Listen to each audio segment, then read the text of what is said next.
the Inhuman one here, and today I wanted to show you guys some of the easiest to miss quests that you can just easily overlook, whether it be because you thought it was completed already, because you chose the wrong dialogue choice. It's just incredible how much content there is in this game that requires a certain degree of specificity for big vocab brains out there. Essentially, there are a number of quests that if you don't choose the correct dialogue options up front, you just miss out on them altogether. Now, is that a type of design or level design or quest design style that I like? No, not necessarily. I like a little bit more freedom of choice and possibly a little bit even more hand-holding or indication that there is a quest involved with any particular NPC. But I believe that in this particular game, you know, the way they did it was interesting because the timing of the quests is important. The quest log itself completes once the certain, you know, major steps are completed, but you know, you can still get your rewards by speaking to NPCs and things like that. So I thought it was incredibly interesting. A few things I missed, and I'm still learning much about this game. Like pretty much every day there's something new that I'm learning, so I want to share that with you guys. Sorry for the long intro, but we're going to be jumping into some pretty cool stuff. Essentially, we need to figure out where we left off because I have been playing like 3 separate files. So drinking buddies should be one of the quests that in my opinion was one of the more difficult ones to truly solve. So best friends forever is one, as well as drinking buddies. These are kind of tied together, and they deal with Kendall, Berg, Tadigan, and the mute guy, I forget his Finley. Again, I don't know if that's not PC, I apologize if it isn't, but his name is Mute Finley. So anyway, so what we're going to do is we're actually going to go back to Berg, and after we have banished the ghost, Martin Clark, what's going on? We are going to speak with Berg. Now, the quest shows completed, right, as we discussed. But if you actually speak with Berg, you'll see that there's something new. So you can say, Kendall's gone. I made him realize that he brought it on himself. That's it. You just talked to a ghost and he went poof. Disappeared just like that. Whatever. I won't understand shit about it. Guess when you're an old codger, you have too much time to sit around and recall the past. Facts. Away, and I guess I have to let it go too. Still, it's strange. Thought I'd be doomed to be haunted by that wraith for the rest of my life. Not that I have much time left. I owe you a lot, friend. Yet I have nothing. But here, take this. My old keeper's ring. Has no value for me anyway. Thanks, so what now? But that whole thing, it's messed up. If you had asked me 20 years ago what would cause me problems in my old age, I'd have said the lack of a good fight. Now, I'll grab a few beers and listen to some of Tagdin's rattling. And if he doesn't shut his mouth after the 5th one, I'm going to punch him in the nose. Years pass and here we are. Some random nobody from nowhere has to get rid of the damn ghost. That's right. So there you go, guys. Even though the quest was completed, now you truly have a resolution to the quest.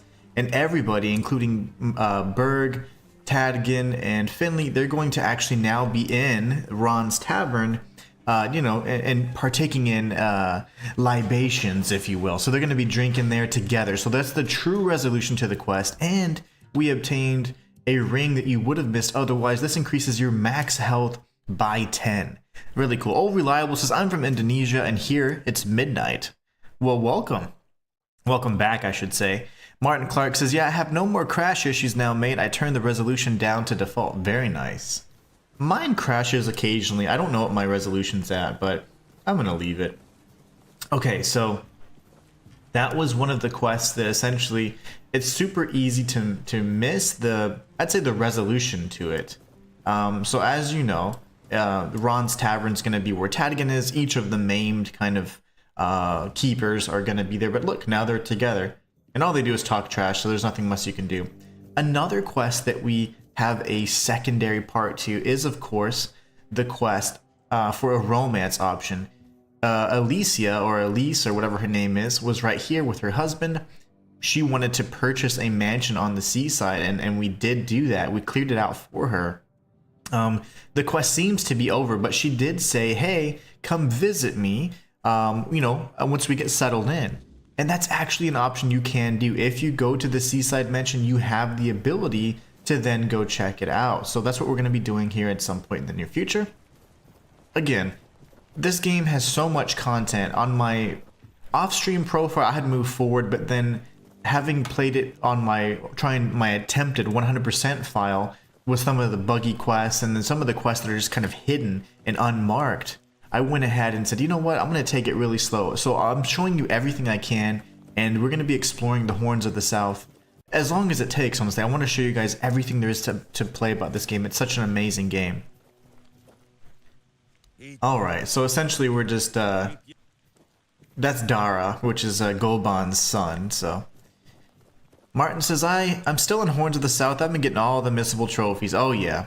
There's a lot of missable trophies. One, in fact, is by approaching the front gate, approaching the keep through the back, like through this village area, as opposed to going through the front. So that is the good one.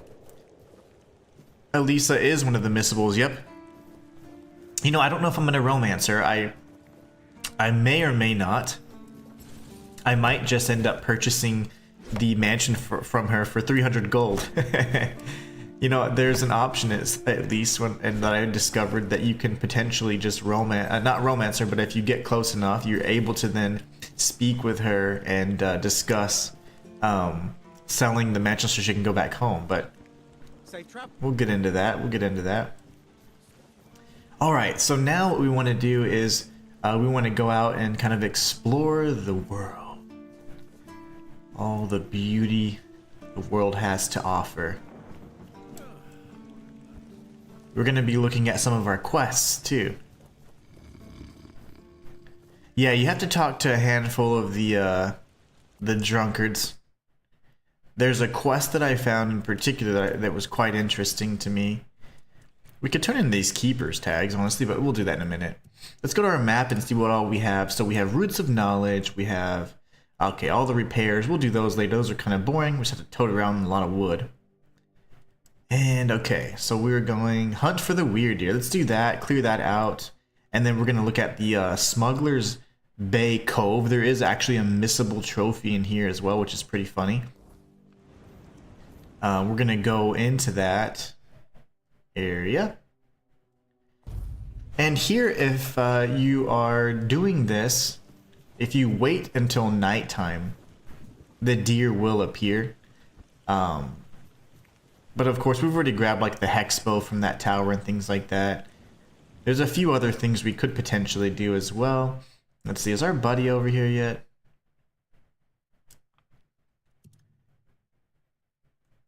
I'm looking for the quest called something Age of Excuses, I believe. Hopefully we completed that one already. Ooh, I don't know if we have yet.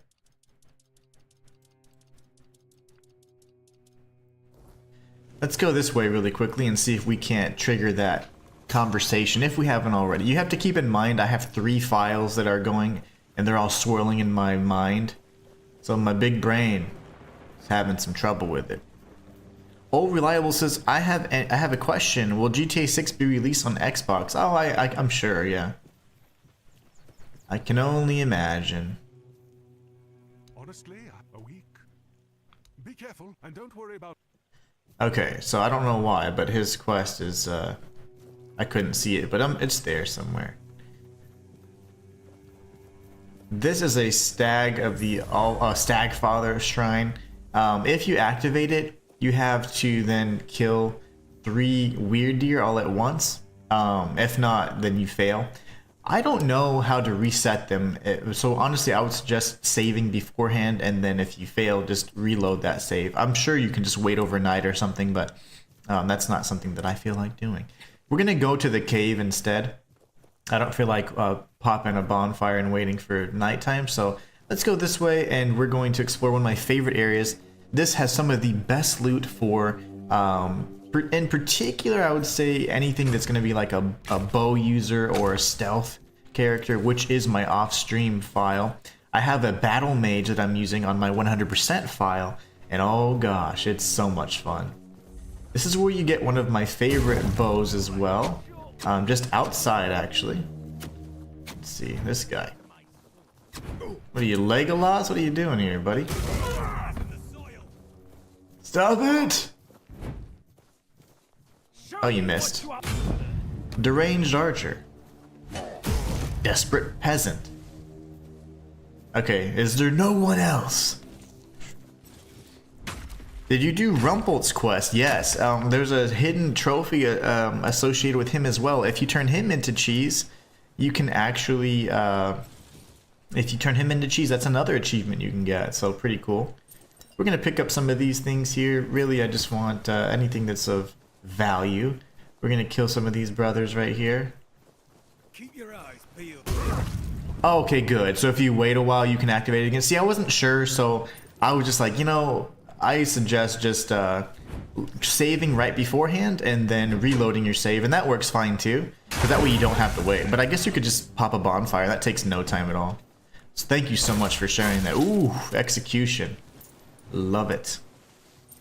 You know, I am going to take the... Well, I have a good war pick. And right now we're using the lightning, which is one of the best weapons. The battle mage is so powerful, though, as I was getting to get to.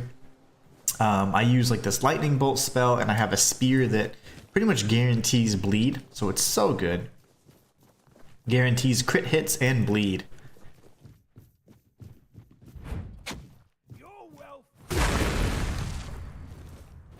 I hear you. Okay, maybe not. Ah, there you are. The plot thickens. He's back again. Okay, I'll sell that. Let's see what our weight's at right now. Ooh, we're good. We have tons of endurance. Alright, we're gonna pick up some of this stuff, and we're gonna go up and around really quickly. Let me kill this Grindylow real quick. Martin got it. Nice. Yeah, you turn him into cheese, and that's one of the quests as well, which is pretty cool. Or, I'm sorry, a trophy. Alright. And then inside of this crate, you're going to find Spiteful Arch, which is one of my favorite bows. I used this actually for my Stealth Archer up until just a few days ago. I haven't touched the file in several days because I'm in Kuanacht, which is the second area, and I was clearing out some stuff, but I realized that I was like, you know what? Let me start my 100% file now, while I can anyways. And we're going through and just kind of making sure all of the buggy quests and just ironing out the logic on how to avoid those bugs and those broken quests, and it's working out pretty nicely. Martin says, however, I did miss one missable trophy, and I could kick myself for it, where you have to collect all the fallen tags, and I missed the very first one from the asylum. Oh no, you didn't grab the Keeper Ninian? That's no fun. Ninian was the one that he wanted you to kill him, right? For some reason that quest isn't triggering for me either, and it's like, I know I have all of them, so I don't know. Like, across all of my files, I know that I've like completed the Brothers in Arms quest, so it's like, I don't understand what else is lacking, because I've done all of those, plus, so Ninian's at the asylum, plus all of the keepers in the Horns of the South, plus I've done Pate's, and Pate was the one that is tied to his own little side quest, so I'm like, I don't know what I'm missing there, but...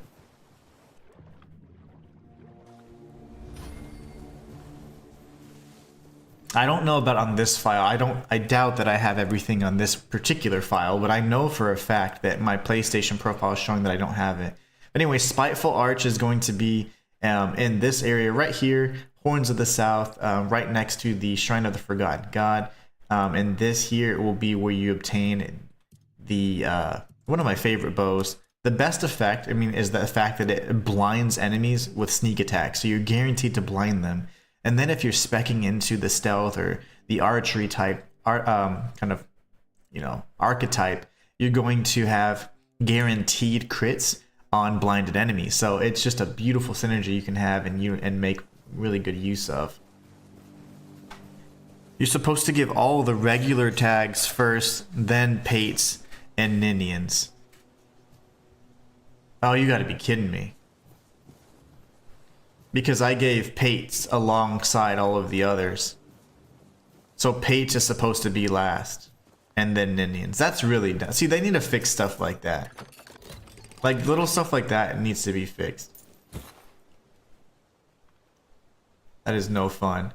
You also get the weapon Eclipse Shard. This is really neat because it has some synergies with parrying if you like to parry. Honestly, we're just gonna smash everything, destroy everything. So here we have the Eclipse Shard. It's a two-handed weapon that every time you parry, your next attack is applied one extra time. So like you just do as many times as you parry, that much more damage. And to my knowledge, it can stack pretty much infinitely. So yeah, that's unfortunate, Martin. That's one of those things where it's like, dang it, like, am I literally gonna have to start a file that I just do that? And see, I always give Ninians first, so maybe I do have several save points on my 100% save file that I've renamed, and so that way I can enter from the back and I can do certain quest lines that are breakable. So I have a few choke points, if you will. So I don't know, maybe that'll be helpful. Get rid of that. Another thing is you do want to go ahead and just take any of the notes and stuff you see. Like, don't just leave them there, take them. Because many of the quests that are buggy or like finicky require that you give documents to the quest giver. And so if you don't have the documents on hand, it's impossible for you to do it. And some of the documents, like the ones in the asylum, cannot be retrieved again. So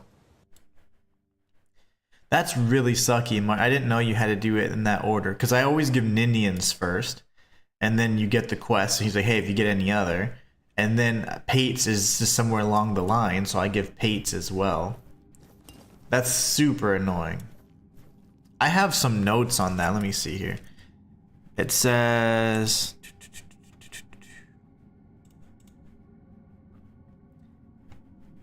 Finding all the keeper tags. The problem is if you find all the ones in the open world and return them, it finishes the quest, but it does not pop up the trophy.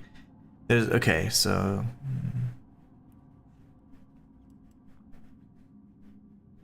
yeah, I don't know. I did something wrong. I think that it's like as you said, it's the order that's quite important. All right, so we're gonna actually talk with this.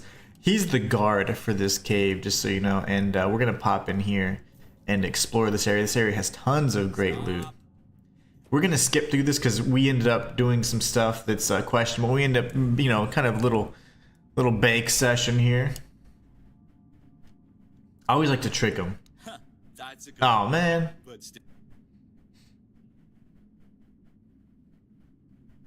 Well. And what you want to do is essentially. Yeah. I've never failed this before. Let's see. I want to sell him a horse. That.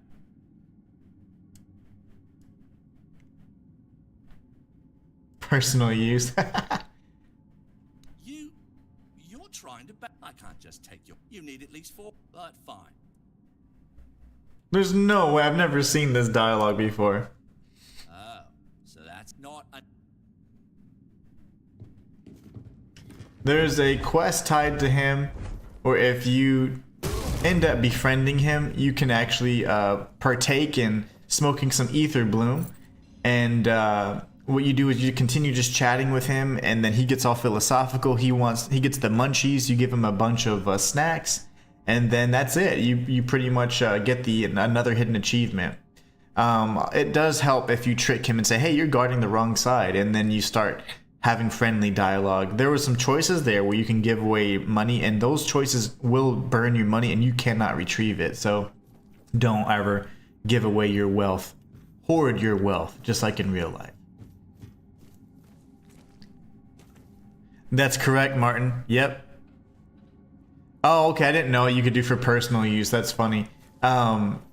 Normally I trick him with my, hey, you're guarding the back and I'm guarding the front, like you're like in the wrong side, and that works just fine. He then's like, oh gosh, he goes over, and then you can chat with him. Dialogue choices change considerably, and then you can just have a little nice tweak session. Smoke some of that good ether bloom. But yeah, so I didn't. So Martin Clark says all you have to do actually is if you just said for personal use. So pretty much almost being honest for the most part. Hey, I'm just trying to score a bag, a little baggie.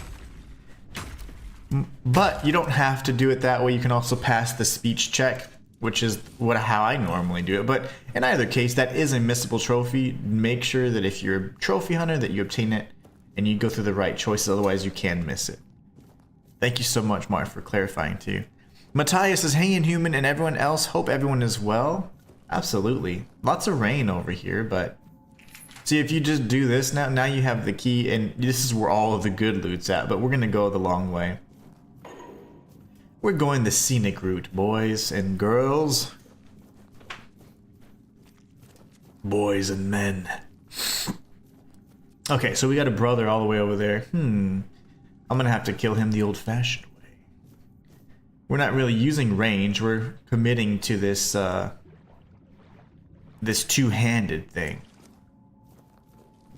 He eats so much, Martin. He ate all of my food, and I didn't have individual like vegetables or anything because I'm something of a gourmand, so I had like actual meals.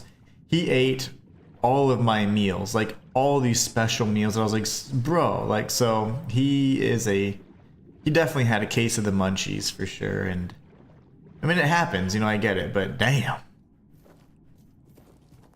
He ate all my stuff.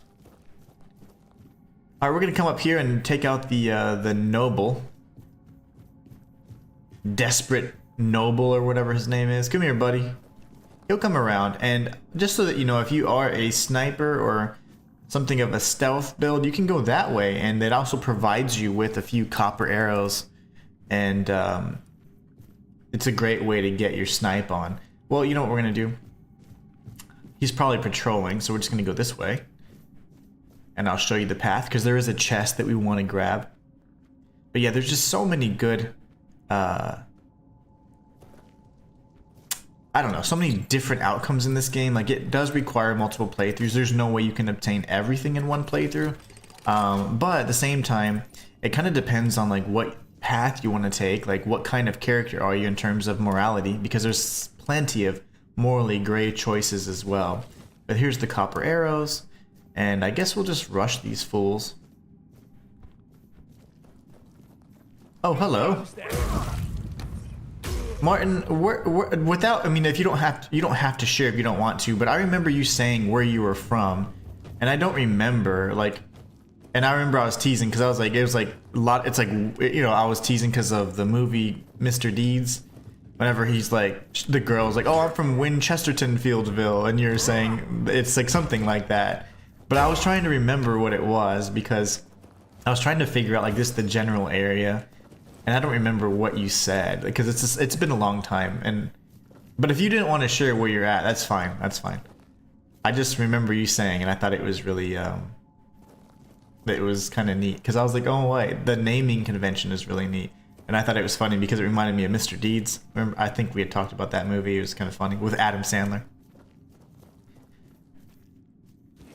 But I was thinking about that because, there's, my face. I had another viewer from your part of the world is why I'm asking, is because, but they're kind of like on the coast, if you will, like, like kind of like on a, like a beachy area where, they get a lot of rain and stuff like that. I gave him lots of my food too, but then it stops you giving him food after 10. Yeah, he ate all of my food, and I was like, geez Louise, man. There's a Gobon does the same thing, but with your alcohol. He'll like drink every single drop. It's nuts. Matthias says, state of play is today. I hope they show something good. Any theories or insider content creator insights on what they're potentially showcasing? No, but I will be doing the reaction on the live reaction on my reaction channel today. So at 4 p.m. my time, I will be doing the reaction for that. It'll be the first time I do it, so I'm kind of nervous, honestly, because I'm just really weird about I mean, obviously I stream all the time and stuff, so it's not that. I don't know, like, I mean, obviously I'm just gonna be me, right? And I'm not gonna be like, oh, unless it's really that kind of news. But it's just kind of funny. No, Martin, I know you're from England, but you said you're from, like, you're near a certain town, and it was kind of like that. Remember in remember in Mr. Deeds, she's like, I'm from Winchesterton Ville, or something like that, and it was really funny because, like, she just kept adding stuff, and that ended up being a real place. I remember you're from, like, a something shire. I just don't recall all the deets. But anyways, we're gonna go around. I definitely know you're from England because of the way you speak, or the way you type. You know, I can deduce. Let's go this way real quick, just because I can't decide. We're gonna circle around anyways. But yeah, I will be doing that. So just so you know, guys, my I need to add it, but it'll be like youtube.com/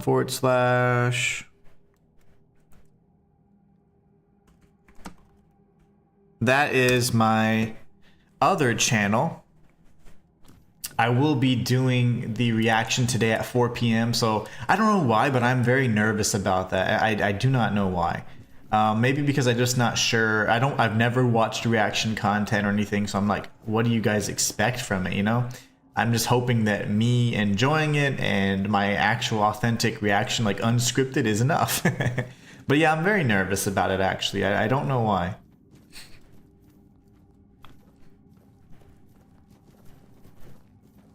Matthias says, oh really? Thanks for telling us. Can I set up a notification to remind me? If not, I should remember.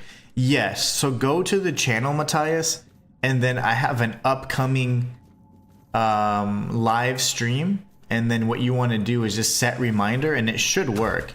If not, shoot. Yeah, that's the only way I can think to do it.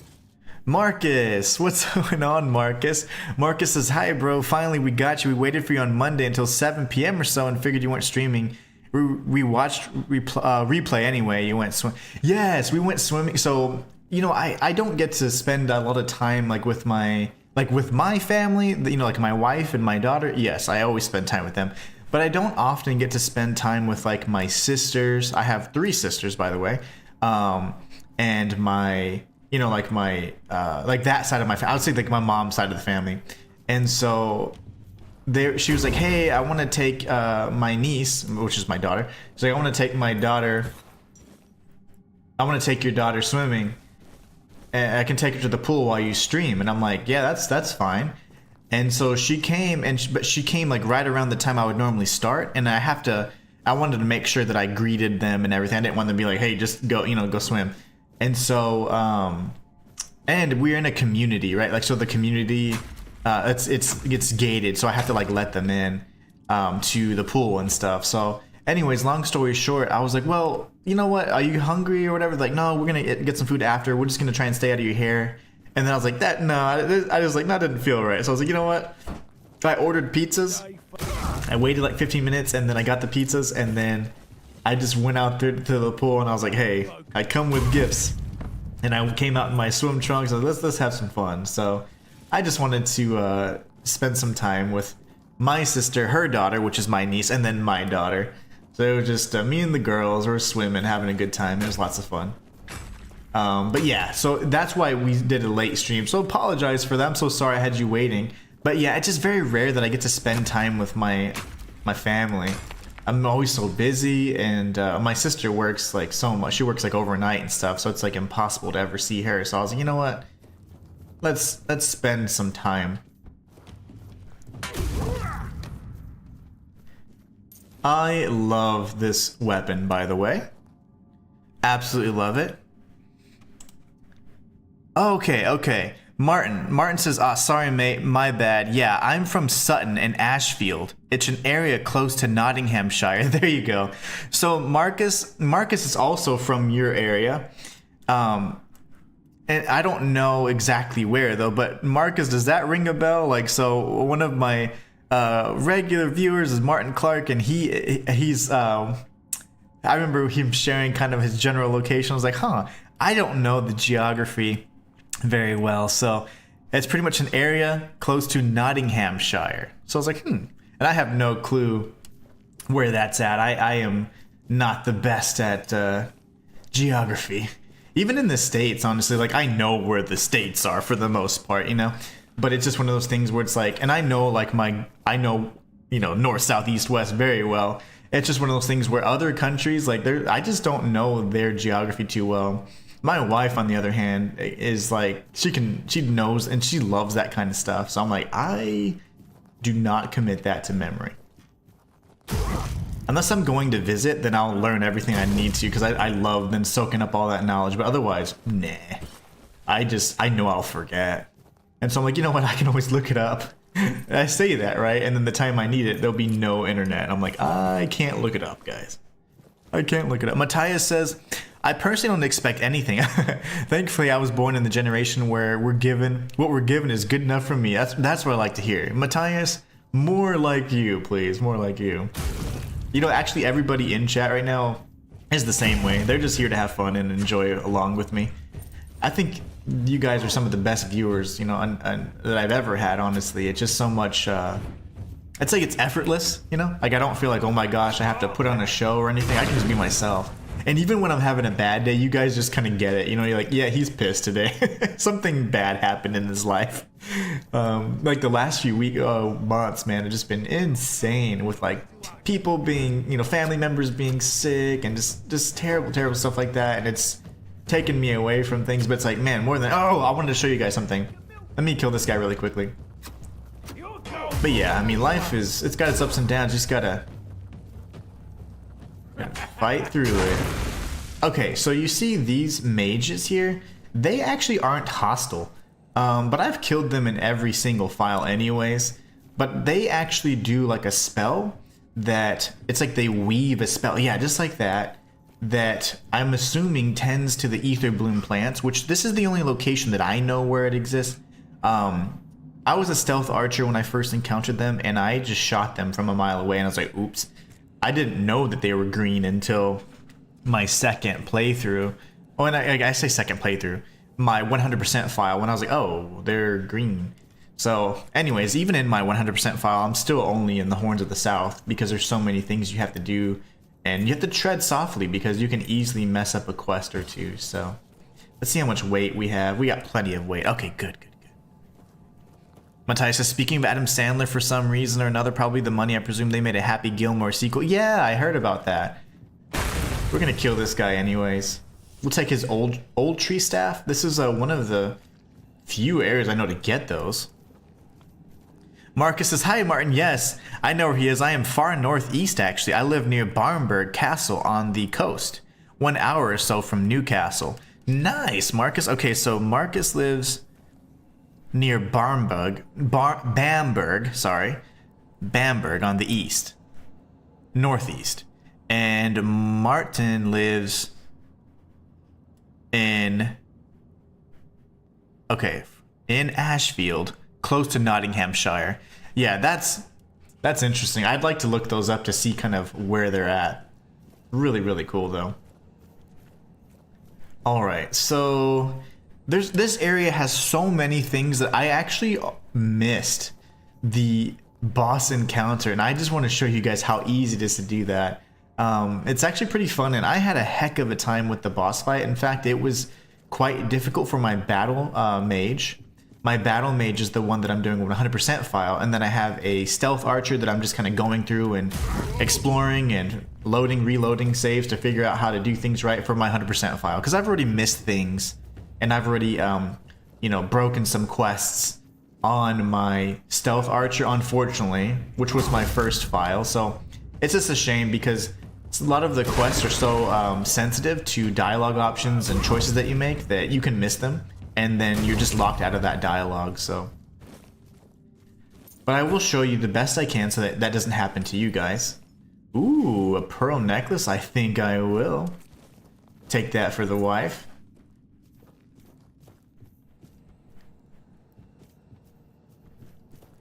Matthias says, although I really wish I could have seen your reaction to Duskbloods, that would have been awesome, probably similar to my reaction.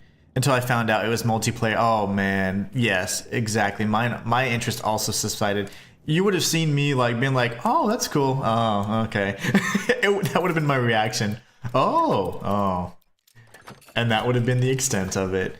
I was excited and I would have been more pleased if it had just been simply a single player experience, but FromSoft is moving towards this kind of multiplayer type focus that, although I respect, I don't care for. I don't really care for multiplayer games unless I'm playing very competitively, which I seldom do because that takes up a lot of time and it just keeps me away from like my bread and butter. So it's something that I don't do, you know, other than just for my own satisfaction or fun, but it takes up a lot of time, and I don't necessarily like the PvP aspect in a lot of games because there's trolls and people trying to ruin the experience, and that's often something that you see just so people, you know, people create channels off of just like, oh, let me troll and do this and that, and it's not very fun to me.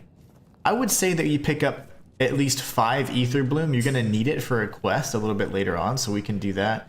And other than that, I don't like to disturb the beautiful plants because they just look so nice. There's a few pathways we can take. You don't want to miss this chest. It's so easy to just overlook as you're getting overrun by about half a dozen enemies at any given time, though. So here we have this lower path, right? Here and then there, and then we also have an upper path. That's where we came from. And then we have these passageways up here. We're going to be exploring all of it and looping them all together. This can get a little confusing, honestly. So honestly, what I like to do is just go over here first and explore from this side. Let's see. Martin says, "Hi Marcus, that's so cool. Did you watch the series The Last Kingdom? I love it, and that features Bebenberg. Oh, nice. Hi Martin, yes I did. Love all the Viking stuff. Yeah, me too. I love the Viking stuff. Like, that kind of culture is just so cool to me." Matthias says, that was literally my reaction. Yeah, same. They use the original names like they tried to in AC Valhalla. Ooh, they tried to. Yeah, that's awesome. Yeah, I love when they try and go like full authentic, you know? Authentic experience. Okay, so really cool thing. This is one of the first pieces of unique gear you can get. It's called the Blood Tithe Shield. Now remember, shields are for sissies, but if you use a shield, then this one applies bleed to the attacker. So just by blocking, you're going to actually inflict bleed. So this is a pretty fun one. I was going for something of a bleed build for a period of time on my battle mage early on because I had a spear that guaranteed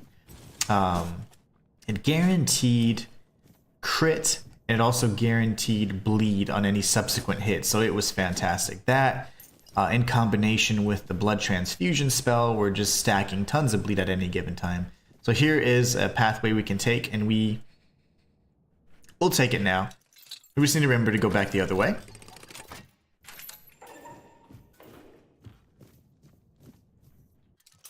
I love the shoveling animation in this game. It's just little things like that I just really enjoy. It's just very satisfying.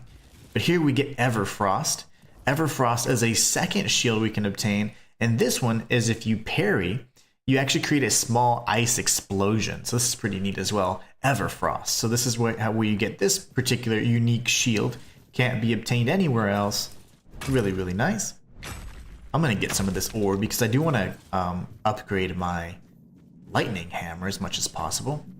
If you go up here, I just want to show you that this is going to lead to the outside chamber where the gate is. So like if we go in here, and we'll come back right back around, there won't be a problem at all. We're going to kill this guy first. Oh yeah! He has the key that you would normally be taking, and then you'd exit this way, but we killed the guy that gives us a hidden achievement. And because we failed the speech check, and I don't like that. And that made me upset. You can get a great bow, which isn't anything, you know, particularly special, but if you make your way over here towards the entrance, there's a chest, and then we have another few items we're going to be grabbing as well. So here we have the Smuggler's Dagger. The Smuggler's Dagger actually is the same thing you can get from Balthasar and the Keep, and this will actually grant you 10 gold after killing an enemy. So you can actually dual wield those, and you can then have 20 gold, and if you happen to have the Lucky Charm, it's now 25 gold per kill, so all of those stack. They all stack. Work your way up here and you're going to get a blood or a bleed type bow as well. And this bleed bow is called the Sanguine Sting. The Sanguine Sting is interesting and one of the only weapons that I've seen like this before, because if you shoot the bow, any regular shot, it costs 5 HP, but it stacks like a bunch of bleed on the enemy. So I haven't used it personally because I didn't have the stats or the dexterity for it on my my battle mage. But anyways, pretty neat. I ended up switching away from bleed anyways, but it's still a nice thing to have. Especially you could start off with that, you know, and then if you have blood transfusion or whatever, then you can get your health right back. So you can start off with a shot from the Sanguine Sting, you know, get your blood transfusion going, and then go in with like a heavy strike with your spear, and then they're just toast. We're gonna go back down this way. We're gonna be entering from here next, okay? So I just wanted to show you guys kind of how that came along. And yes, there's ore everywhere, but I'm not gonna be grabbing all that.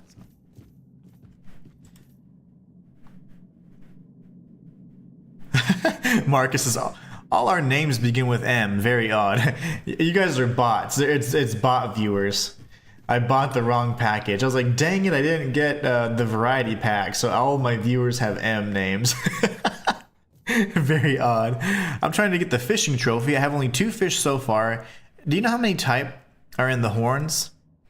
You know what, Martin? I don't know, but I've caught 2 fish, and that was 33%. So I'm assuming there's 6 types of fish. I mean, that's just the math I'm doing here. I'm no mathematician per se.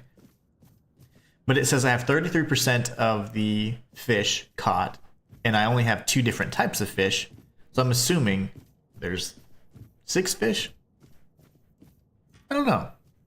I use Summon Wolves in one hand and Arc Lash in the other. I think Arc Lash is the lightning spell, right? It does so much damage. So much damage. Okay, so then, so you guys know, we entered through there, we came out through here. This is where the chest was that we just searched. You can grab this ore, which I'm gonna do. And then, what we're gonna do is we're gonna come up this way. Again, you can go about the exploration of this area any way you want. Honestly, the most important part, just to be thorough. Don't feel bad if you have to backtrack any or anything like that. There's plenty of that involved. Plenty of that involved, especially if you want to get everything in this game. So don't be ashamed if you get mixed up. Just try and find how the pathways connect, and that's what I'm going to try and do for you, trying to help you understand that. So here, we're going to link the area together again. I love doing this because, for one, I just love level design in general. But this is where we actually just came through this bottom area. I should have pointed out that there was this like kind of step ladder thing.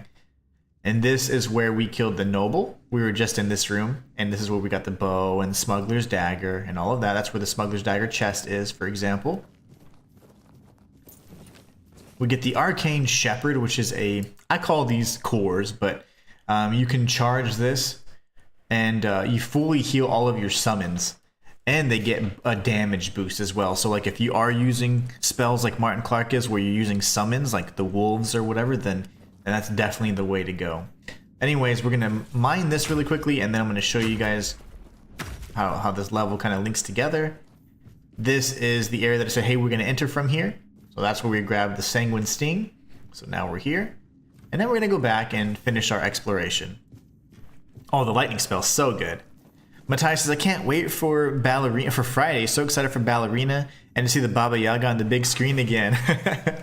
Nice. I didn't know it was coming out this Friday. Aren't they doing a game as well? A game of some sorts? We're gonna stay up on this level for now. And then this is gonna take us to this area. This is the area that I forgot to return to, and there's actually a boss fight in here. So the bandit leader, if you will, is in here. And essentially there's just going to be all kinds of different loot and stuff. If you go this way, this is how you fall down to that other area where there's 2 actually of those little platforming sequences. I'm out of stamina. Okay. And then this area is essentially the upper pathway we could have taken where the ether bloom plants are. So now we've linked it all together. Hopefully that makes a little bit more sense, makes it more manageable whenever you're exploring if you haven't already gotten here. Your hammer bonks, so oh yeah. It bonks real good. I haven't heard of any game. You know what? Maybe I'm just mixing the two. Like sometimes my realities meld together. Sometimes.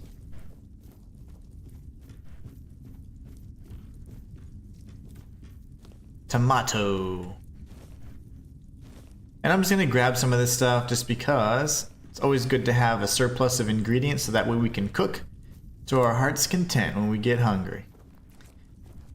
And all it does, honestly, is just increase that cooking skill and makes it to where you're making more powerful concoctions. If you ever want to go like full cook, you can always spec into having longer lasting or more effective unique meals and things like that, so that's not a bad thing. And what we're going to do here is we're going to pick this lock and then we're going to save and face off with Arnulf. Martin, I did go with the stealth archer on my first profile, which is the one that I'm playing through. It's in Kuanacht right now, the second area. That was my very first play of the game, and not play through because I haven't completed the game yet, but I got to Kuanacht and essentially everything that I could do possible without knowledge, without prior knowledge, right? So there's certain quests that I learned were bugged or broken, or certain dialogue choices that I thought were so sensitive that you could miss a quest line or lock an NPC out of dialogue. So then I said, okay, I'm going to create a third file. It's going to be my 100% file. And I'm going to move slowly through the Horns of the South. And then pretty much I'm playing alongside with this file. This file is going to fast progress further than my first file, unfortunately. So we'll be kind of going into the blind before long because we cover so much ground with it. But my first file, I haven't been able to play much because I'm trying to balance some other projects I have. So I've really been, if I am playing this game off stream, I'm working on my 100% file and catching up with everything that I can and that I know for certain that I've missed. It's unfortunate though about that darn keepers tag thing. That kind of pisses me off. I'm angry because I really don't want to have the that one achievement not there. Not that I hunt achievements, but if I'm probably going to platinum this game just by proxy because I just like it so much. So it's like I definitely want to have that quest, you know? Marcus is the other night at my party. One question we forgot to ask is if do you use any type of pro controller? No, I don't. I just use the regular standard controllers. So this would be a standard PS5 controller. And I think that's why I have so many issues with stick drift. Just, you know, moving along, you know, like for whatever reason, this general use destroys the analog stick. And I don't know why. I ended up getting this controller for the Xbox. It's just a standard controller. I like red and black are my favorite colors. But I got that for the Xbox. I can use it for, of course, the Xbox. And then if I'm using like the Bluetooth link for my Steam Deck, which I'm going to try and do for the Hell Is Us demo, which I heard is pretty atrocious on the Steam Deck, but that's really the only means I have to play it. So, and then I have a Nintendo Switch controller that is wireless, so that way I can play and not play with the actual joysticks because those sticks are also damaged. So it's like I've had all of my consoles for a period of time, but just general wear and tear just completely destroys the sticks, unfortunately. But yeah, I don't use any pro controllers. It's something that I consider, but the price point's a little high as well. So Wintercrone's Wrath, that's going to be the second location you can find it at. But no, I don't use a pro controller. And okay, so here's Arnulf. He's kind of a jerk, so let's go ahead and pop a stew real quick. Martin says, yeah, I'm still mad about missing the damn tag. I wish you could have had the choice to travel back to the Asylum, but I suppose it only take me half an hour and a new save to quickly get it. Agreed. Yeah, I could create a false save for that, you know, just a bogus save for that. And then achievements save over anything anyways. You could delete the file and then you still have the achievements, so. All the tags are in the first area, that's correct. And there's some in certain mines and stuff too that are like underwater and all that, and those I found as well. But I'll make you an offer you can't refuse. Isn't that right, Vidya? It's time for supper. Well, hold on there. I could say what kind of offer, just to kind of show you guys the different choices here. You, a very resourceful person by the looks of it, will give me 1,000 coins. And I, a very pragmatic person, will overlook the fact you've stumbled here without an invitation. I deny. I deny your offer. I'm not interested. Suit yourself. Vitya, supper! Alright, buddy. Get ready to get one shot. Get out of here. Holy moly. The thing has tons of health, too.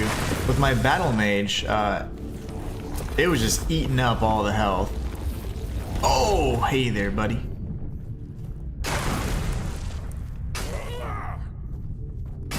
You'll never destroy me. Very nice.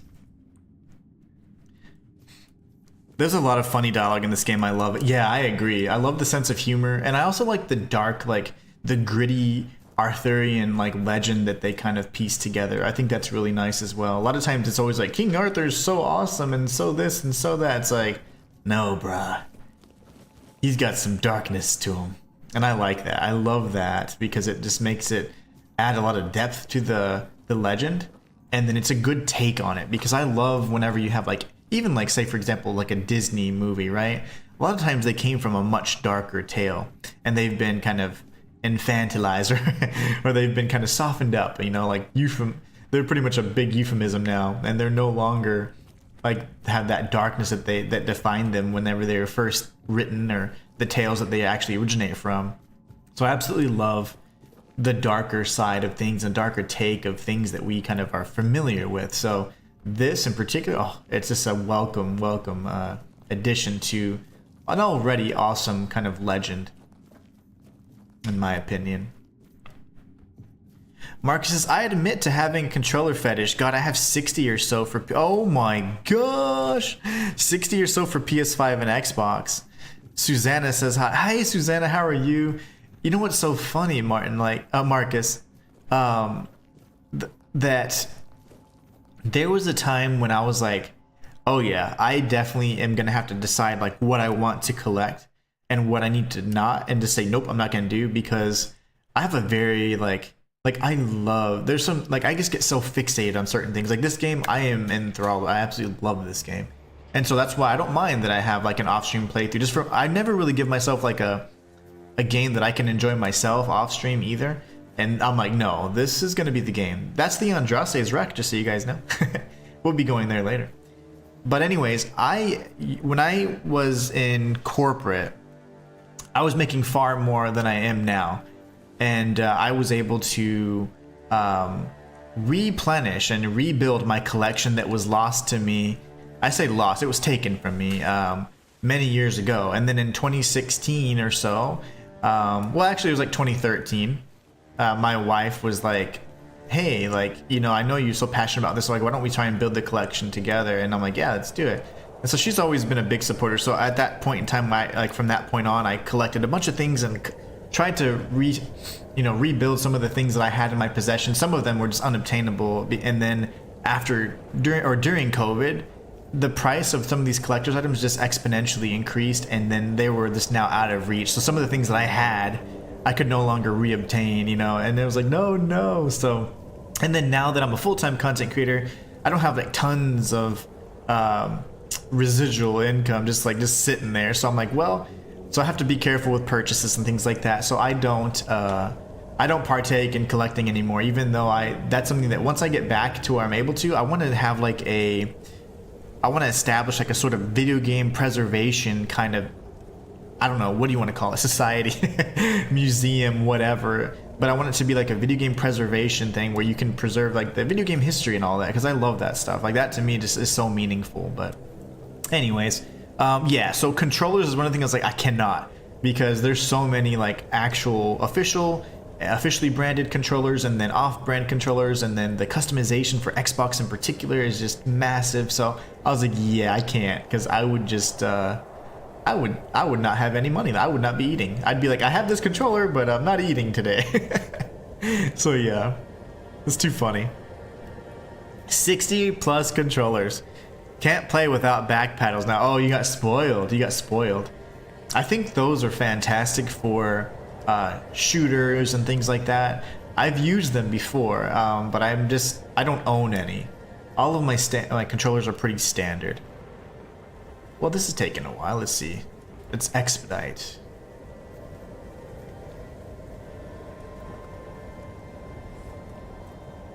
Ah, there you go. The weirdness hadn't kicked in yet. Uh-huh. Usually he's right over. Oh, here he is. Gotcha, buddy. Okay, so now we have some weird deer. And that's important because you can actually make weird deer stew. And as you continue to complete the Allfather or the Stagfather shrines, you can get recipes and different things like that. So we'll be doing that, you know, along the way. I just like to have a charged King Soul, otherwise it's pretty hard to track down all those little brothers.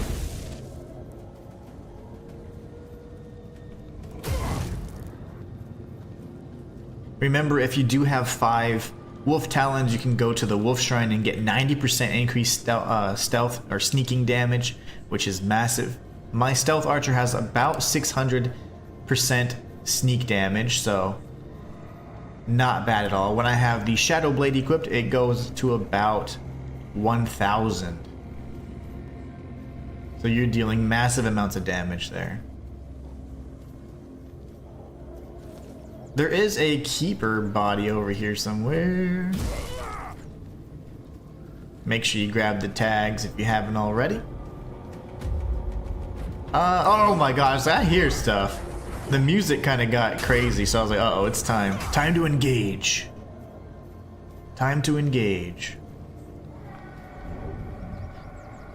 So this enemy here, the Four Dweller like Mist Man, will not attack until you've actually learned how to wield Excalibur. Until then, he just taunts you and he's super scary, and it is pretty terrifying. Oh my gosh, I might die here. Never take on a bear. I can't even heal. No, sir, stop it. Damn you. You evil bastard. Get away. Oof, that was terrifying. The bear will knock you down and you can't heal or consume food or anything like that. So yeah, that was really scary. Quite scary indeed.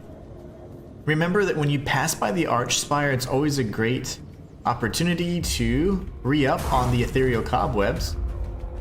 And there's the largest node just up along the way, so we're going to be grabbing that. Uh-oh. I hate these things. Oh, hi. Oh, this is going to be tough with a two-handed weapon, isn't it?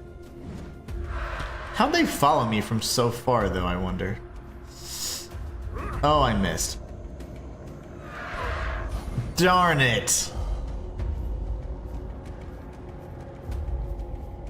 Okay. I'm angry. Can I knife you? Oh, I thought I had that. I need to do a heavy attack, honestly. Come on. There you go, because that's going to do an AoE blast. How do you like that? Oh, you're so close to dying. This is making me, like, antsy. My blood pressure is spiking right now. Die, demons!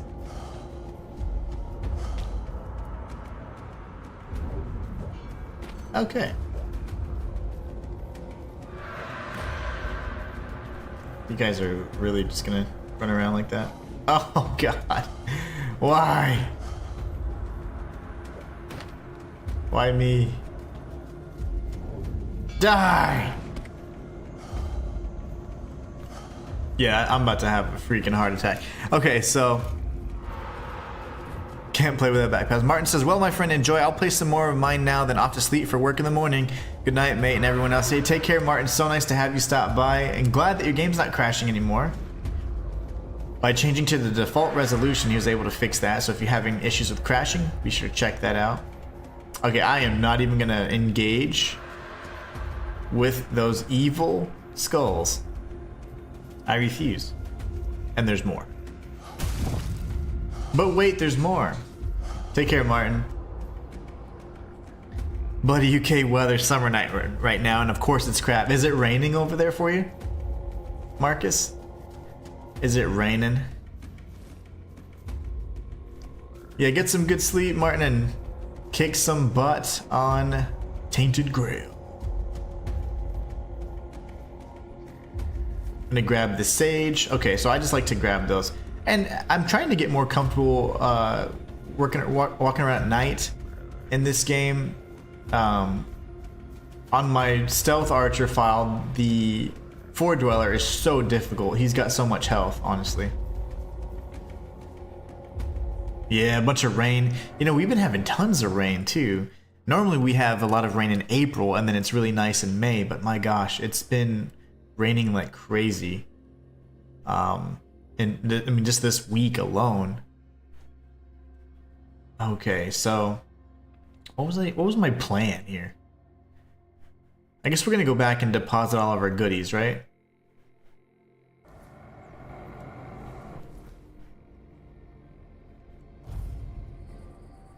Always raining. You know, I love the rain though, honestly. I absolutely love the rain. We'll go ahead and level up while we're here. Of course, we're gonna go more strength, baby. And for two-handed, what do we have? I think it's time for us to... We'll get lifesteal. Potentially look into our armor. So I think we start speccing into armor a bit more. As we increase our armor, then we can also deal more damage. So we'll do this right here, and then we're gonna end up unlocking this one as well, and then we just beef up our armor even higher. So essentially, we're going to be able to deal 20% of our damage as armor, but then it's only going to go higher with the increased nodes here. So we're going to be real tanky like. Matthias says, Inhuman, I had my wife watch Fallen the other night, which is pretty good. Denzel watching a movie where he gets stalked and terrorized by the demon Azazel. Have you and your wife ever watched that? Absolutely, we have seen that. I'm quite familiar with that movie, actually. That's one of the better movies that I've seen in a long time when it comes to like demon possession. Demonic possession movies in particular often have like and follow the same tropes, so they're very predictable, and honestly they just become like gore fest and stuff like that, or just kind of, I don't know. I don't necessarily like those kinds of movies, but I think that Fallen was done in such a good way, and it just made it really... Like, I was actually, like, you know, it makes it really interesting in the sense it's like you don't really know what to expect. So, like, the twist was fantastic and, you know, a lot of good stuff. You know, I truly enjoyed it. I think it's a great movie. One of my favorite demonic possession movies that's not just some silly trope, you know, which is what we often get. Sadly, that's what we often get. We'll sell all the duplicates. Yes. Berg's ring, guys. Don't forget you can grab that ring. Anytime you complete a quest, go back to the quest giver, even if it doesn't necessarily indicate that that's a required step, and even if you got a sort of reward, you are likely to either truly close out the quest, get some additional dialogue or anything like that that you normally would be missing out on.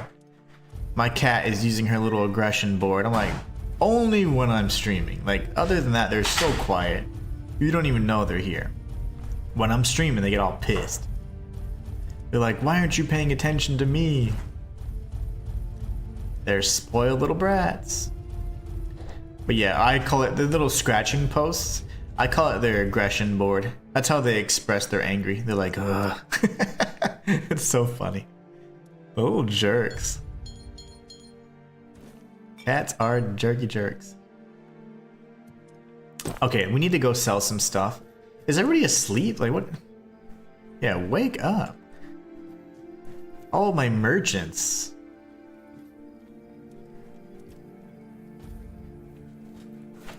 Original Exorcist movie was still the best. A lot of weird stuff happened when they filmed that. That is probably the very best, but that was then the one that I say kind of began the trope that everything needs to be similar in that regard, where like all possession movies kind of had that similar, I don't know if you want to call it like body horror or whatever, but it ended up being like that. Or they just say like, really, there's certain things that even if I was an actor, I would not say. Man, they have some lines, I'm like, gosh, I would never say those things, but yikes. In either case, that is by far the best. But then because every other possession movie kind of followed that same exact model, you know, I don't really like that genre in particular. Also, I don't know, I don't really like to dabble with that kind of stuff too much, you know. It just, I don't know, it makes me feel weird. Creepy. It's too close to the truth. Ooh, I almost threw away my keeper's cape. Let's not do that. Huh. Okay. Then, let's go back and stash the rest of the stuff. But it is so good, Marcus. The original Exorcist movie is fantastic. It was honestly one of the most terrifying movies I'd ever seen in my life. Especially some of the cutscenes. Oh my gosh. I will never forget some of those. Like, oh man, I get the chills. I'm actually, my hair, I don't know if you can see. I have a hairy arm, but the arms, I just got goosebumps thinking about this one scene. I don't even want to talk about it. I don't want to talk about it. I'll put those arrows up for now. Yeah, that's... No, I just put something away. What did I put away? My boots, maybe? Damn it. I can't multitask. You guys know this. Did I put my boots away? What boots was I wearing? Traveler's boots, I think? Yeah. I would imagine, right? So let's just double check here. Am I barefoot? Yep, I'm so... Look at those feet. There you go. I like it. I definitely concur. My thoughts exactly. I love how they show earlier in the movie that it can also inhabit animals. The cat in the instance. Ooh, yeah.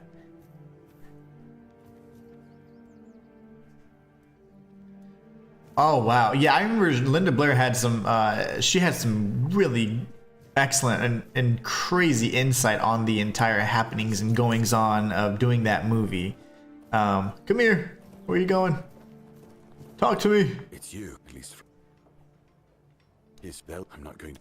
We are now chatting to him about a few things. So it says Brothers in Arms completed. And I'm just so confused. Like, if I were to see if I got a trophy right now. I don't know if any of these... Yeah, I'd have to reveal all of these. I'm looking to see if the one that is all about giving the keeper's tags, but I don't see them. Anyways, whatever. I'm not a trophy hunter, but that does bother me because this game I probably will 100%. Just because it's so dear to me. Alright. My fire's just sitting here. Cool thing is the fire has really nice visual effects too, like these runes get lit up whenever you throw some ethereal cobweb on it, so pretty interesting. Alright, so let's see what we have next in terms of our quests. I don't want to do any kind of repair type stuff right now. I'm gonna come over here real quick because I don't recall if we spoke to Drest or not. I do believe we did, and my only concern is that he gave us the tincture. We just need to make it. There's a type of potion we need. So remember the Age of Excuses quest that should have activated, and we need to make a remedy. It's called a really disgusting potion, and we have the recipe for it. We're gonna go save that dum-dum, and then we can complete the druidic ritual and then move on from there. But yeah, State of Play is happening today, so I will be streaming that on my reaction channel. It's gonna be the very first time I've posted on that channel in years, and even longer since I've gone on a live stream on that channel. In fact, that will be the very first live stream I've ever done on that channel, because that channel was always, kind of done in post. So I am nervous. I don't know. I don't know why. I mean, I literally do this for a living, but I do not know. what I do not know, I suppose. In terms of the reaction channel, though, I feel like what's important is for me to just simply be myself and express like how I truly feel. Maybe be more expressive, because I'm kind of I'm gonna be honest, like when it comes to you might need this for a quest, just FYI. Anyways, I am outside of streaming and stuff. A lot of people would say, probably think I'm either angry or pensitive, and I honestly, I'm just thinking. I'm always in my head. So a lot of people that don't know me think I'm mad, or they don't want to approach me because they think like I look mean, and that's fine, I guess. But I think that streaming has helped me kind of express myself better, because normally, you know, I'm like a sphinx, man. You would never know, but I think it's important, you know, it makes you more personable too. And that's why I think I enjoy making content a little bit more on these channels versus my main channel. My main channel, the one that allows me to survive, it's hard because that content's often met with like a lot of criticism and whatever else, and you just don't really ever... I think that because there's a disconnect there, that the fans or the viewers or whatever, they just don't really... It doesn't really jive well, and they don't necessarily... If they have differences in opinions, they just don't express them very well, and it's like, well, I can't defend and be like, no, man, that's not what it is, because then I'm just, I don't know. It's like I'm breaking the immersion of what I'm trying to do on that channel. So it's just really weird. Content creation, weird stuff. How serious can one take it? Alright, so, I don't know why I'm going this route. Show yourself. Taking the scenic route.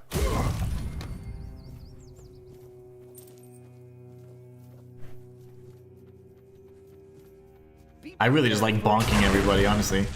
Especially when you get that, the thunder to proc. Oof. Thing of beauty. We're gonna go back around this way. Kill the zombies, and then we'll make our way back. Ugh.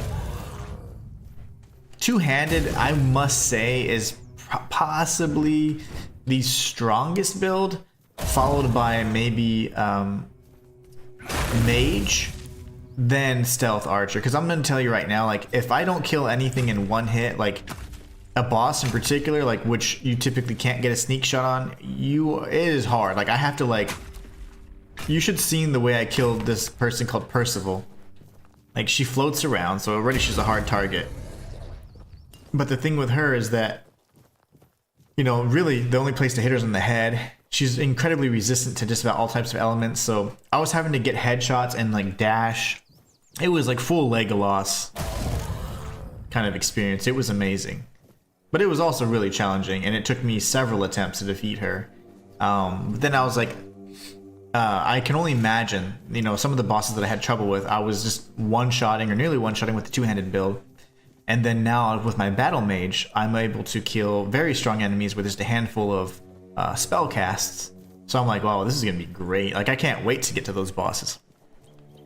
Marcus says, Susanna makes me mute the sound when we watch horror films and they start doing an incantation or ritual in case it summons a demon into our house. Yes, I'm telling you, man, like I don't really like to dabble with stuff like that, because honestly, like, you know, for those who do believe, like, I mean, there's a lot of truth to that, you know, and I don't really like getting too close to that kind of stuff, honestly. Even some of the games I play, like there's certain games I just won't play. I'm like, yeah, it's just a little too like I don't like to do anything that's going to give too much attention to like evil forces, if you will. But yeah, I don't know.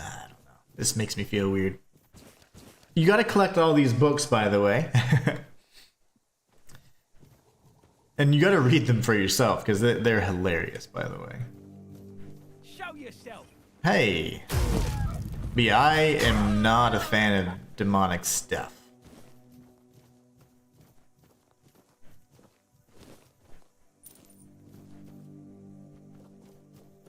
Matthias says, oh my goodness, I also had my wife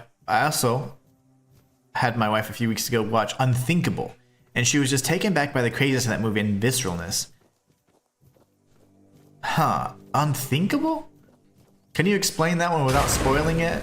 I don't know if I've even heard that. Unthinkable. Not quite familiar with that. I'm trying to remember. You know, I've seen a lot of movies, but I've been rewatching some of the older movies just because sometimes I just want to like not think, you know. And if I'm watching a new movie, I'm trying to figure it out and stuff. Like my mind just doesn't know how to just relax. Sometimes I stay up at night just thinking like, okay, what am I gonna do on this and this and this and this channel? And it's like I just sometimes need to be able to unplug, and I can't. And the only way for me to do that is to do something familiar, like watch a movie that I've seen a million times or something like that. I don't know. I'm a weirdo. I know what's going on with your curse. Oh, please. Tell me quickly. I feel myself. Oh no. He's probably getting weaker because he hasn't eaten. Left in me. Thank you. I knew I could count on you.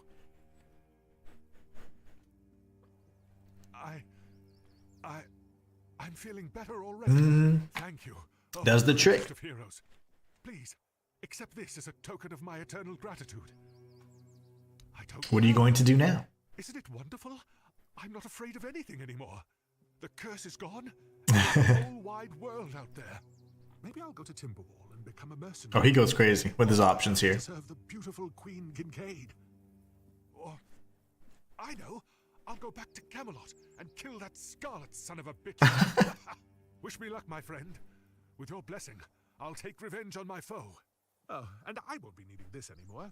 Take it, friend, and good luck for your journey.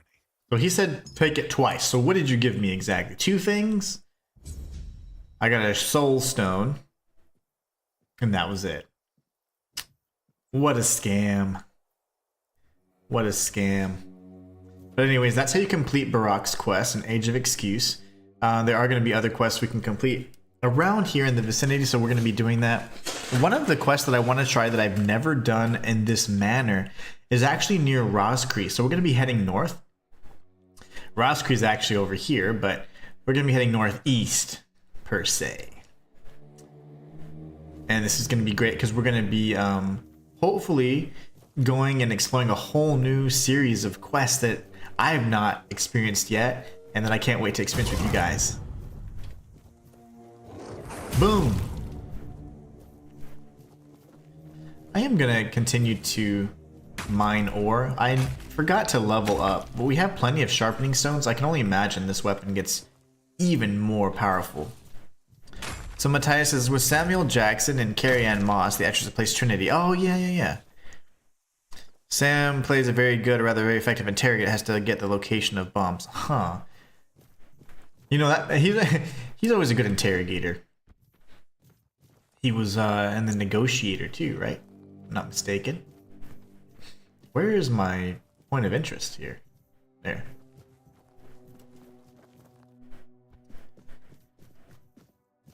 Meteorite ore. This is how you make the meteoric stuff. Meteoric daggers, and I'm assuming arrow tips, which I haven't seen. I've seen titanium before, but...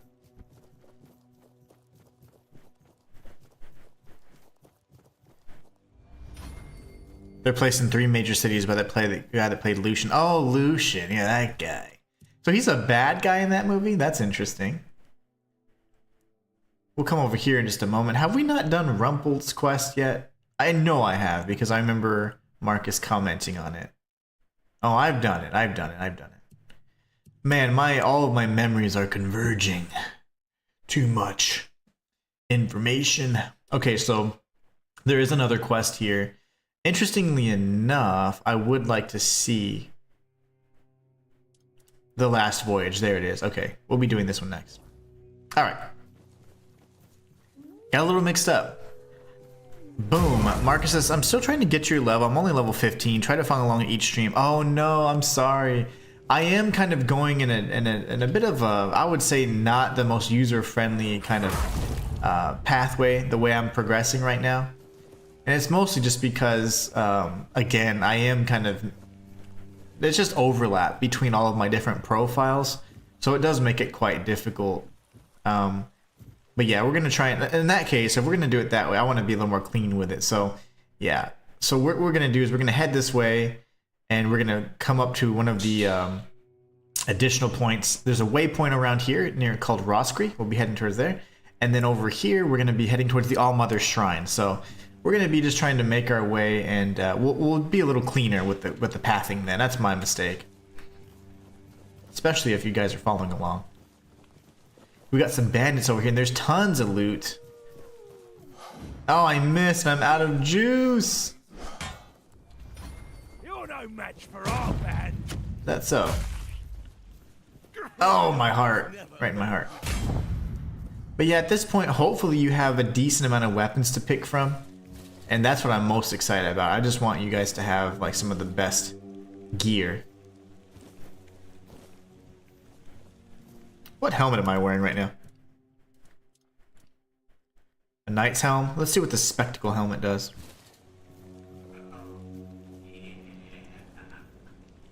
Mary's 011, thank you for the follow. Hope you're having a great day today. And I hope for your sake you're not a graphics design person trying to peddle your wares. That's all I get on Twitch these days. But if you are a real human that does not partake in graphic design, you're welcome. You're quite welcome. Welcome to the channel. Alright, so there's a few things we can do here. If we go straight, we're going to be coming up on the All-Mother Shrine, which we can kind of get a glimpse of off in the distance. This is going to be where the Del Rita are. It looks like Del Riata, but they call themselves Del Rita. So here you can interact with their tribe, and we'll be doing that for some main story progression a little bit later. And if we look at the map, we'll be going to, that's the All-Mother Shrine area right here. This area is going to be explored here before long with Andraste's quest, but we're going to be circling this way next. And then we'll come back down here. Remember, we had come up this pathway and taken on Brahmer No-Face and cleared out the ancient cave with the Mistbearer, and we made really quick work of the Mistbearer. We're going to be heading towards the this quest here, and hopefully we have all of the ingredients that we need, because that's really the big thing. So we'll go this way first. So the path kind of diverges in a number of different areas. We're going to go this way first, only because there is a shrine you can easily miss, and this is one of the doors and entryways into Kuanacht. Kuanacht is the second area, which is a beautiful, beautiful area. I've just barely started exploring that on one of my off-stream files to try and get ahead and prepare us for what's up ahead and all the different quests, but the area is massive. I know this area quite well, but the other one's quite different. It's a lot larger and a little more like heavy on the terrain side of things, so there's, you know, things that you can't necessarily pass. There's big swamps, big areas like that, so you gotta be careful. But there's a one-handed shrine. If you guys are using one-handed, it's right next to this gate here. So if you look, zoom out, it's gonna be in the northeast corner there. If you run up to this door, you get some XP for finding the northern gate to Kuanacht. I do want to try and see it then. It seems pretty interesting, Matthias. Definitely up my alley for sure. I keep getting sidetracked. Same thing, Marcus. Like, even when I'm playing, and as many times as I've played, I still get sidetracked with this. If you're a real human, make yourself known. That's sad. That content creators have to deal with that these days. But then again, how do you know you're real and human and not an AI-generated content creator? Ooh, you don't know that. Am I just an amalgamation of this person that's incredibly awesome and happens to be a series of different people? Or am I real and I'm awesome? You know, I think that's really interesting that you say that, because you know how there's like deep fakes and stuff like that? Like that would be something you certainly could do, because they have something called VTubers, and you know, those are like the YouTubers that show, it's like essentially like an avatar, right? So with AI as it is and as advanced as it is now, you could certainly do that. I think you could really do that. And then if any of the, I would say like strange animations or strange movements or whatever, you could just accredit that to, oh, I just had weird connectivity issues or whatever, you know? So I don't know. I think that it could be done.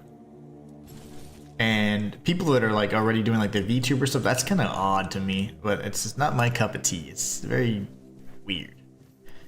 We're gonna go this way now, and as we're circling around, this is another encampment here that has some great stuff for archers, so we're gonna be working our way over there. It's just right along this way. There's actually a handful of bandits here. Whoa! outlawed knights and the like. Dead. Nothing but a peasant. Is that what you think? Ugh, there's a peasant for you right there. How do you like that? So we're gonna grab this ethereal cobweb. This is again one of the locations for it. So right here, if you zoom out, it's just gonna be due west of the All-Mother's Temple fast travel point, aside, right on the other side of the rock. You can get a bunch of great stuff for archers. So right here, you get the rapid shooters mixture, and there's also another type of tincture we're gonna be getting. Let's see, here it is. So consumption increases bow draw speed by 100%. So you can actually just pull your knock your arrow and pull your string back that much faster, so you can fire off fully charged shots very quickly. There's also another type of tincture, a potion we're going to be getting. It's called the trick shot potion. You get 5 of those, and this allows you to shoot an additional arrow when using bows. So you literally shoot 2 bows at a time, or 2 arrows at a time. It's pretty cool. So like if you're getting a nice sneaky shot, you can actually hit the target twice. So it's just double the damage essentially. Not only that, but then you pair that with your the potion that we just acquired, then you're dealing tons of damage and your DPS just shoots up. So really, really neat. Love that. You never know, Matthias. I could be fake. I could very well be fake. I could be a fat dude living in his mom's basement, and I just carved out an existence, grabbing different faces and voices and animations. Ooh, wouldn't that be creepy, man? Like, the thing is that that's not impossible to do. I bet I could put something together like that, honestly. And you just have to because with all these different sources of AI, you can like compile information and create a fake profile, if you will, you know? That's just weird. That'd be like the biggest catfish to me. But I also believe that there's already people that are doing something similar, I'd imagine. So we also get the Stagfather's Tonic. This decreases stamina usage when you draw a bow. So again, not only do you get decreased stamina usage when you draw the bow, you can draw the bow 100% faster, and then now you can also shoot 2 arrows. So this all combined is just a thing of beauty. You're going to have all kinds of just amazing ability to do massive damage as a stealth archer or as an archer, and you're just going to be able to get some crazy shots off. Honestly, it's really nice. I do enjoy this. Okay, we've explored all that, and like I said, there's a node for the ethereal cobweb as well. So if you want to know where that's at on the map, yet again, it's just right here. We're going to be heading west, and there should be some mistlings here. Remember, so you can see the mist actually just up on this little cliff right here. There's lots of ore around here, but I'm not gonna mine as much anymore. The mistling is probably gonna be a problem for me as a two-handed bro. Oh my gosh, that scared me. Okay, it wasn't so bad. Never mind. Weird plasm. That was scary though, I'm not gonna lie, that terrified me a little bit. Okay, so as we continue west, there's gonna be another mist creature. And there's gonna be some druids here. If you are a mage, you can benefit from this right here by interacting with it. This is a statue of Nimue. And I'll show you where that's at on the map, so it's just right over here. It's gonna be kind of northwest of the area that we were just at. Slightly northwest of the All-Mother's Temple Fast Travel Shrine. Susanna says, Susanna here, my turn to sit down and rest in mission control, as we call it. Nice. I sent Marcus to get me some popcorn from the machine in the cinema room. Ooh, that sounds yummy. I shouldn't say, but my favorite game is Sims. Oh. Marcus said that's rubbish nonsense. Sims is an interesting game. A game type that I've never necessarily been interested in, but one that it still intrigues me. So when I say that, that means I myself would probably never play it, but I can see how it can be very addicting and how it can be something that's very enjoyable too, because it just has like this appeal to it where you're kind of like in a sense, and not really. Okay, I say this like very, very loosely. Like, you're kind of like omniscient, right?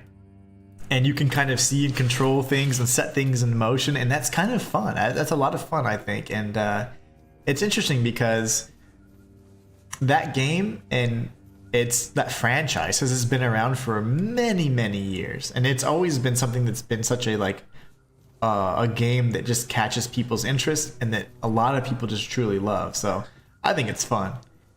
There is going to be a stag father shrine nearby, but instead we're going to head towards this area called Roscree. Okay, I'm heading the exact opposite direction. But let's go ahead and clear this out since we're here. There's going to be some red caps. But I remember that being a huge, huge game, and it was like a game that was like not for kids necessarily, you know, back when it first came out, which was so funny. Things have changed so much. But yeah, I've never played. I've played it, but I've never been like, oh my gosh, this is the game for me. I'm much more of like a kind of guy that's like, I like to be immersed in like some sort of like environment or world that is just so far from my reality that you know, it's like, ooh, like I gotta figure out the rules of how to even live here kind of thing. So I love that. But that's interesting. So Sims. So here we got the mana battery. I'm gonna show you what we got on the map. But essentially, if you spend 200% of your mana, you can increase your mana regen by 100% for 10 seconds. So pretty much if you're using a bunch of mana, you can get a lot of it back and very quickly, like in a short burst. So it's not bad, but honestly, it's not going to be it's very, very situational. But not a bad piece.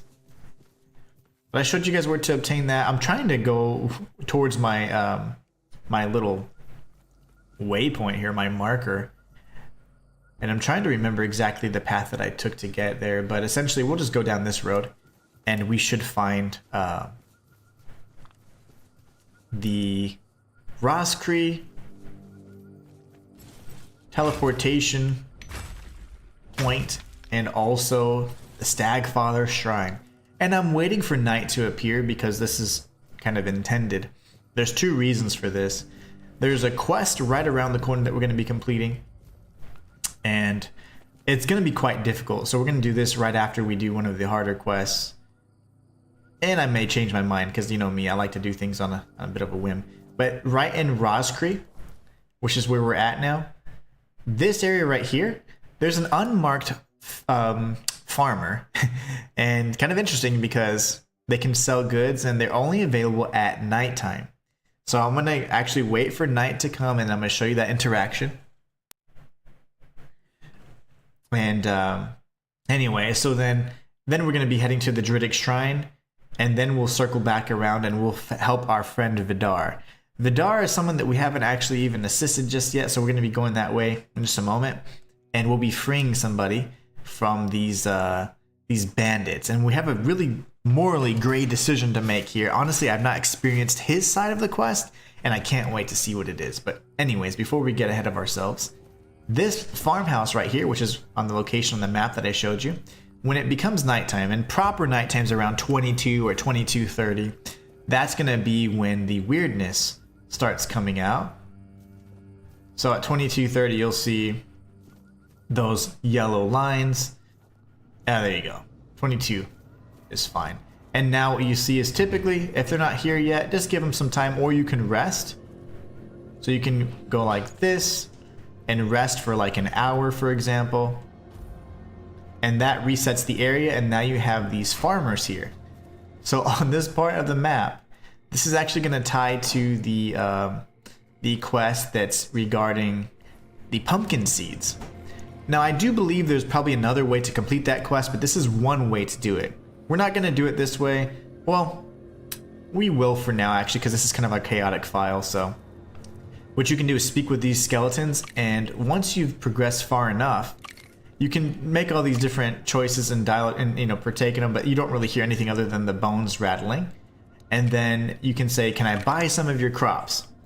And if you've gone far enough in Owen's quest called the rooftop garden, then you'll be able to purchase seeds from him. So we're going to be coming back to this guy at a later date though, but I wanted to show you guys where that's at. Once you progress that quest, it's called like the roots or something, like the root of the problem. That's where you're going to end up finding the choice to then find pumpkin seeds, and then you can obtain the pumpkin seeds from those guys. This is going to be a stag father shrine. And what we're going to do is we're going to save really quickly, and we're going to go ahead and give it a shot and attempt to do the darn thing. So right here, what I'm going to do is I'm going to... Wait, what? Oh, missling. Dang it. Get out of here. There's another. Get out of here. Alright. Now that that's done, we can do this. We're gonna tag our King Soul. Oh gosh, what happened? Why is it doing this? Why?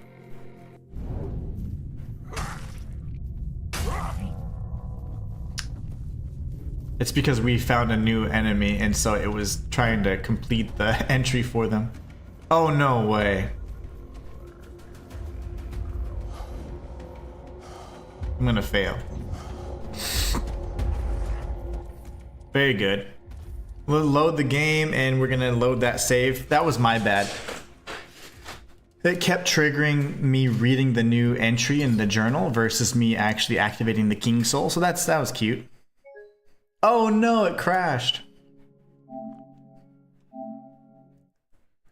Matthias says, dang it, AI heard me and got threatened because I was on it, so it messed up our Wi-Fi. I'm sorry, AI, don't mess with our Wi-Fi.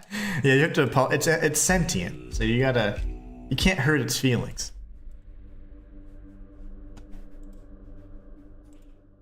It is ever present, this AI stuff. Okay, so that was unfortunate. We got the crash and everything, but it's okay timing because I can reload the save and we'll kill those two mislings. And we're going to go ahead and destroy the Stag Father Shrine and do this first kind of challenge, if you will. Where are you, buddy? That's one down.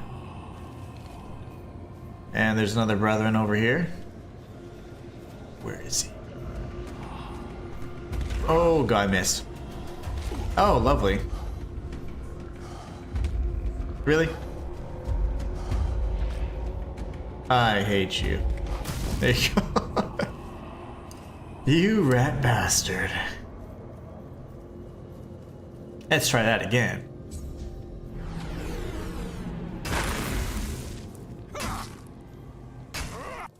No! There.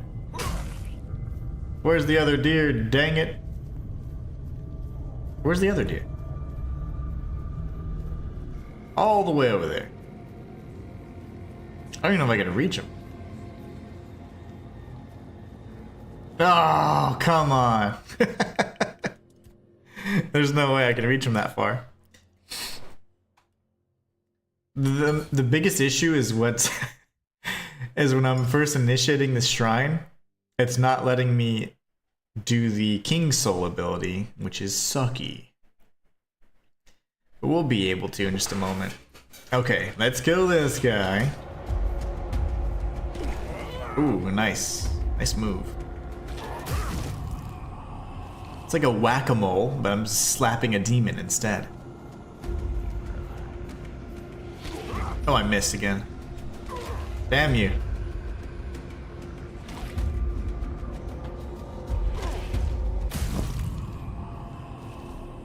And yes, I could save after doing this. I'm sure I could.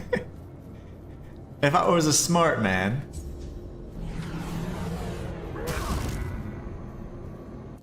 No, hold the King Soul.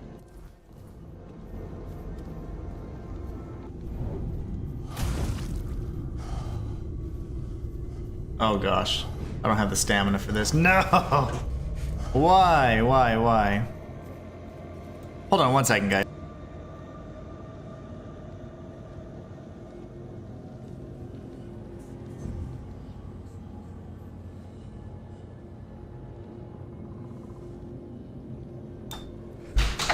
Well, that sucked. Okay, so my bad. My daughter needed something. Or she asked me a question. Let's try that again.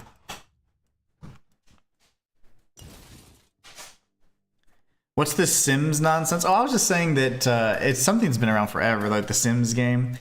The games, anyways, and I thought it was always interesting. It just never intrigued me in the sense that I wanted to keep playing it. I had tried it, you know, and I've tried it before and played it before, but it's not my style of game. But I see how it can be really interesting because you kind of just set things in motion and you get to kind of observe and see how things play out. And that can be lots of fun. Gotcha. Okay, you know what? I guess I am going to be smart and just save again, darn it. And then we'll do the Druidic ritual, speak with Drest, and just move on. Move on. Okay, can we do this?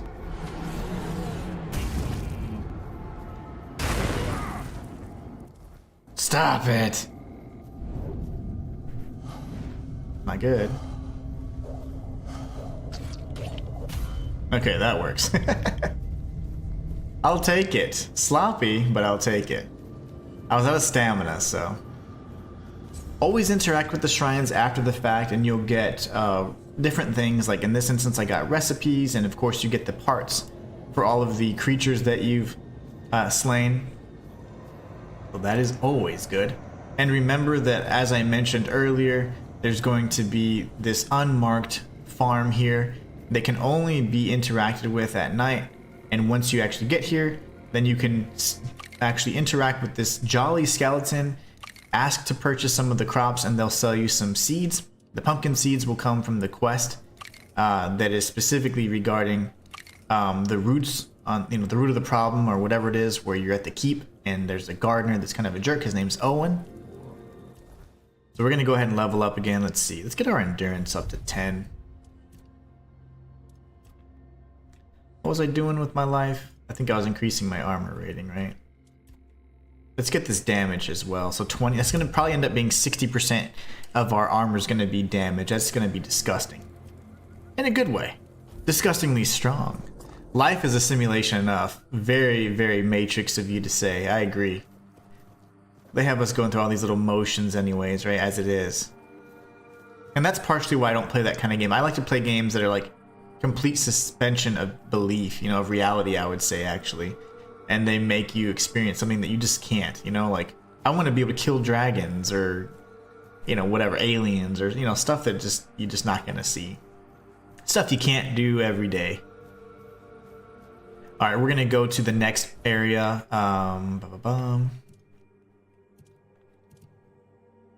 You know, this inventory thing's driving me crazy. Okay, thank you.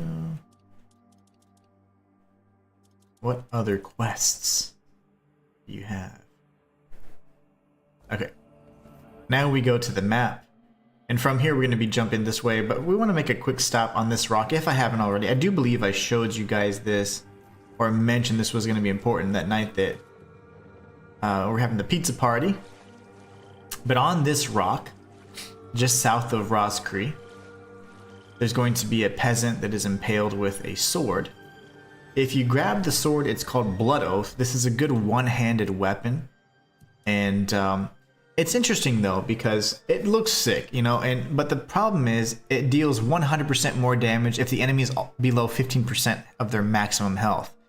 So that means that they only have a sliver of health left anyway. So dealing more damage at that point is kind of redundant, I would say, and it's not largely helpful in an encounter. I'd rather have a weapon that deals more damage when, or has a passive effect that procs when the enemy's health is full.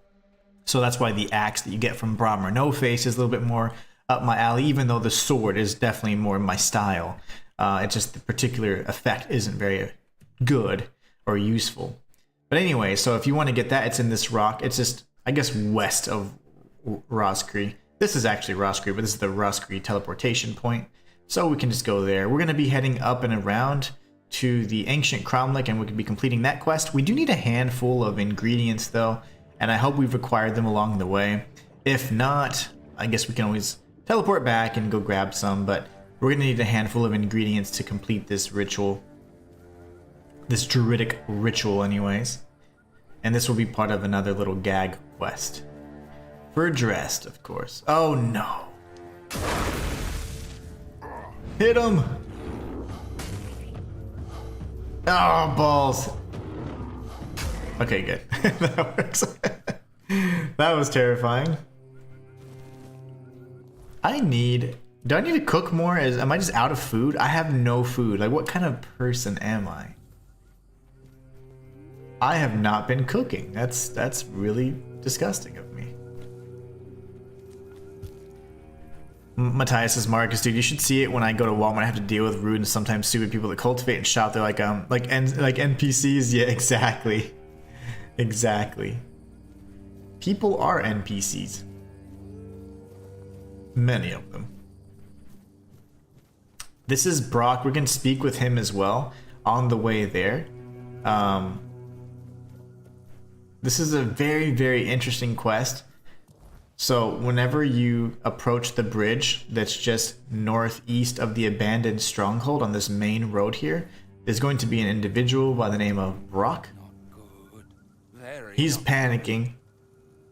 As I said before, in this particular stream, we've already spoken with him before, and we actually had the bees attack us, and we received the invitation. Let's go ahead and chat with him and see what he says from here, though. So, Brock, I was attacked by a swarm of bees. No. What have I done? I knew I should have never spoken to you. Stepford Wives. That was a very good movie. Draw her gaze upon you. I beg you, forgive me. All is wrong. All is swelling. You hear it too. That is a good movie. You hear the clamor? The ceaseless buzzing! Buzz! Buzz! Stay calm, Brock. I can handle this. Is there anything I can do? Her entourage's stingers are long and sharp. You must resist her influence for as long as you can. That is all that can be done. I have received an invitation from the Queen. I'm about to see Brock Mayala. Oh, so her emissaries have not stung you. And you say they invited you to Brockmeala. Then perhaps there is still hope to save the village. What has been done cannot be undone. But my settlement, maybe it can finally be free. If you truly intend to answer the invitation, remember this. The Bee Queen must be slain. Here, I kept a second set for a special occasion. I hope it proves useful to you. Alright, so now again, his shop is pretty worthless. Doesn't have much of anything that we can use or need. I mean, like, it's just mushrooms and different stuff like that. You know, let's see what we can sell and get off. Get rid of that. Wooden shield, anything else that I don't mind. That's also 5 armor, but it doesn't look as cool, so we're gonna get rid of this as well. Steel breastplate, you can take it. Leather pants, all yours. Good enough for me. Okay, so we'll leave, and just so that you know, he gave us a copy of his armor. So now we have the full Brock Mayala set. If you want to take a look at what it looks like, it is pretty cool looking. But I like his because it's like brighter. Ours looks a little dull and worn. But in either case, we're gonna go back to our knightly set with our Ancient Knight's breastplate, the knight gauntlets, and all the other heavy wear. But yeah, pretty cool nonetheless. So now we'll be completing his quest as well while we're in the area.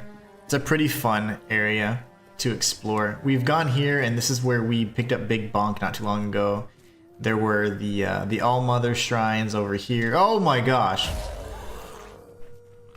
The All-Mother shrine. And of course we had a specific set of ingredients that we need to use for her. So it was burdock, bone meal I think, and then monster blood. Which it's like right here in front of us. Remember, if you make the offering you get those unique amulets. And then we have the actual cromlech itself, which we're going to be seeing if we, or checking if we have all of the ingredients. We may or may not. Oh man, yeah. That Brock armor is pretty sick, right? Jane was the mage, was she not? So Jane would appreciate that armor quite a bit, I would say. If we go back into our inventory, it's a nice set.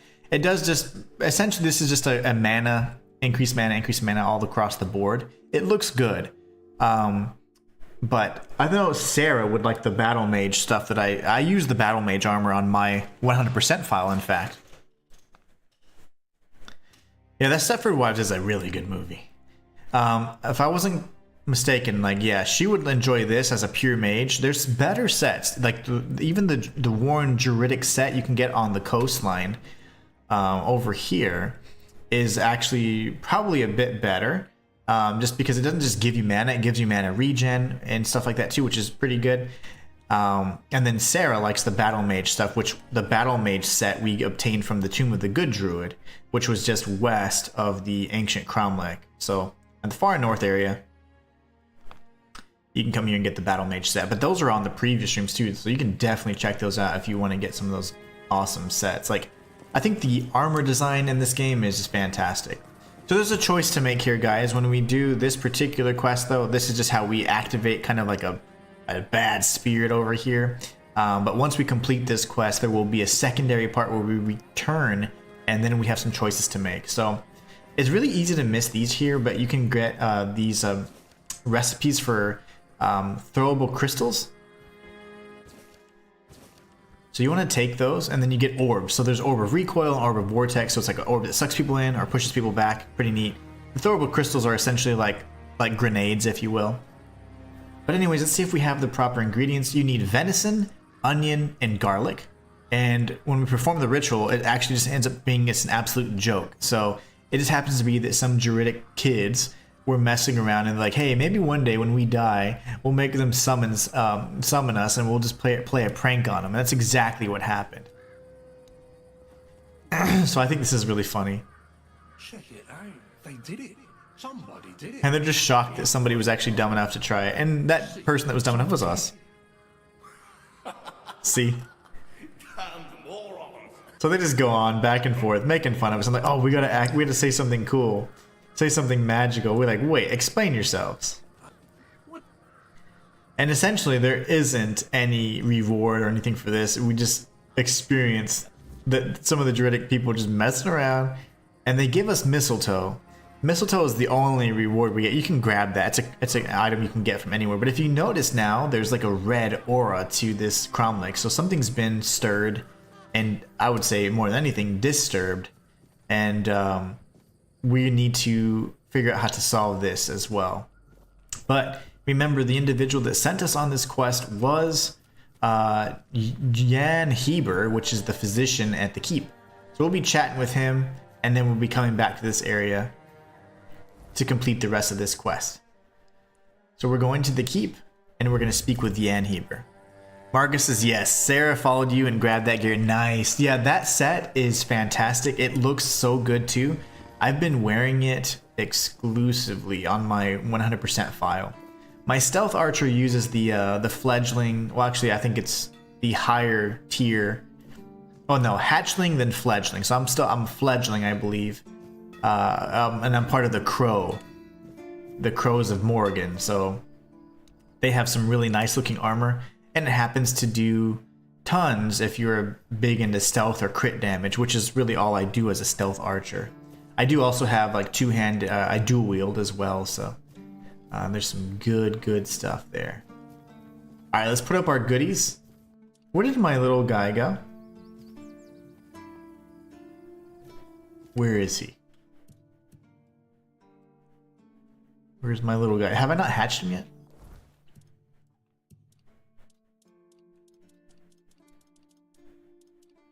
Is he gone? I'm gonna cry if my little axolotl is gone.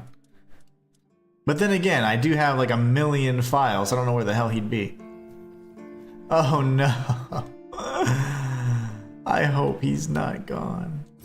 I miss him already. Where is he? We would have a symbol for him, so I hope he's nearby. Oh, that's so sad. I really hope I didn't, like, misplace him.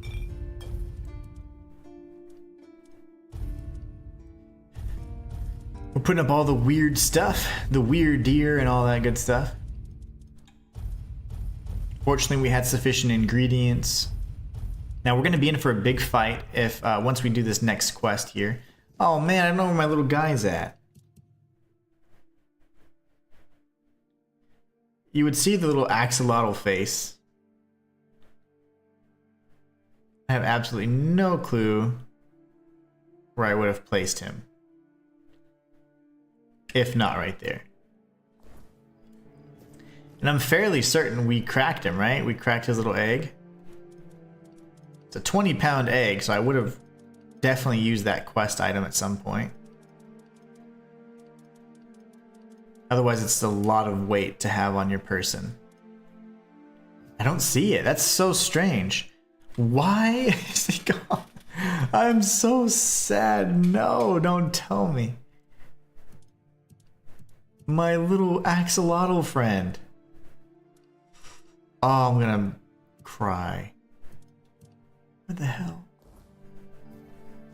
Where would I have put him? I thought he would be right here. Marcus says, we may do a mini party this Friday when you stream. Last time was a bit chaotic. No, it was fun. That was so much fun. That would be awesome. I will be streaming Friday. Monday, Wednesday, Friday. So that would be really fun. I'd be down. I'd love to help you and your friends and just, hey, just entertain you guys along the way. You guys had great questions, by the way. So I don't know where my little axolotl is, and I'm really broken up about that. My gosh. If he disappears on my other phone, I'm gonna be so sad. Too many people here. Man, I can definitely feel that. But you're super blessed to have that many good friends. I can tell you that I do not have tons of friends in my life. Like, my wife is my best friend. She's the one. Other than that, I don't have anyone to hang out with or anything like that. You know, it's just one of those things where early on there's kind of a decision I had to make where I had to like be like, you know what, I don't think I'm gonna be very slow. I just want to kind of focus on my passion, which is doing this stuff, and then my family. I just don't really have time for friends and like my life outside of this stuff. I don't have, and there's no one that I hang out with outside of it. It's just crazy. So it's just me and my wife, really. Yes? How did it? So we're gonna talk about the ritual, and we're gonna say, yeah, it was just a sick joke. Bastard. But what? But then he goes into this whole philosophical thing about mistletoe and how it's like how mistletoe, although it's a parasite, can also yield certain things and how it can be used a certain way. So it's a give and take between the relationship that the druids and even the foredwellers before them had with the weirdness. So now we say that there's something bad with the location, and then now we need to go ahead and pretty much recruit some help to figure it out. I think I know somebody who could help us, and now we're going to move on. So now we speak with Drest, and it's called Black Tar Prophecies. This is pretty interesting. This is a quest where in my opinion anyways, it's a really morally gray area in terms of like what choice is best, you know? Yeah, I'm looking to see if like I can pet with an invisible creature. He's just gone. Oh, that makes me so sad. Did I put him like in a different place?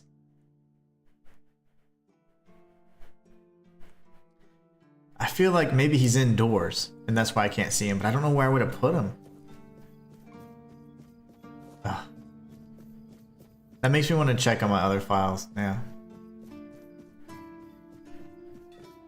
My little guy.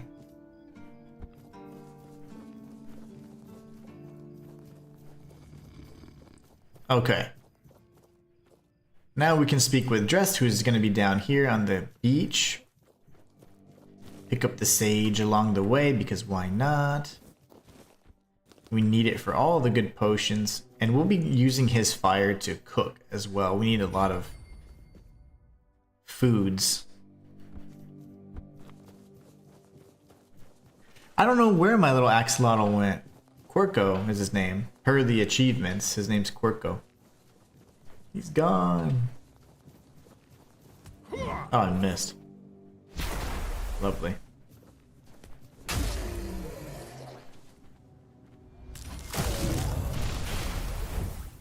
It's not cool. Not cool, bro. Alright.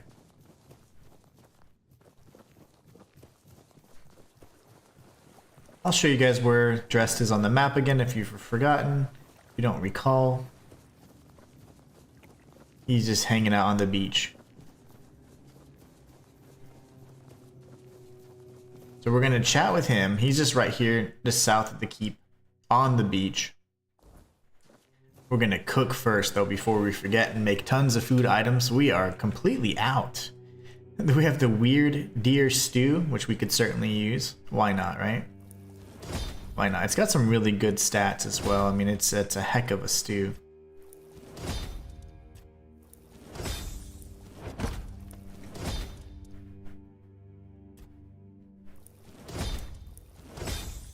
And then cabbage rolls. Can't go wrong with cabbage rolls. Those are actually one of the best items.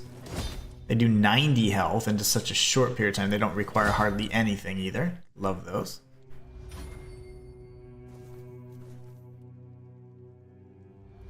Oh, nice. So you adjusted the perspective and the depth of field. Very nice. In third person. Yeah, I keep it kind of close. I kept it with the default settings. And it can get to where like you're almost in your own way. That's interesting. Okay, I might need to change that. So we're going to ask him about the ritual.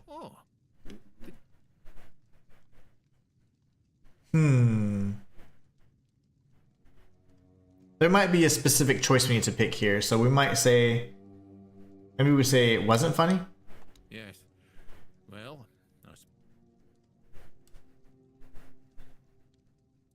Well, they were you, the stricter elders.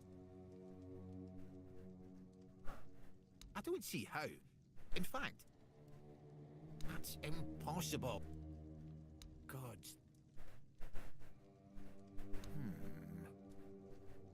Food. We're not giving you weird deer stew, that's for sure. You can have a scone. Now you're talking. Meet me at the cromlech. So there was, at some point in time, that quest was actually bugged, and you couldn't progress it if you made certain choices. If you say it's funny and he agrees, then you're in good, in good terms. If he said it wasn't funny, then you wouldn't really have that option. So at least now it seems like that's been fixed, and we can continue speaking with him, and he's gonna meet us at the Cromlech, which is the location that we were just at. You gotta find your... I know, like, I just can't stop thinking. I'm like, oh, but that's okay, because this is like... So I have two PlayStation profiles, right? I have the Inhuman one, and then I have an alt profile called the Inhumane one, and it's just literally like a joke. It's like, I know it's the alt profile.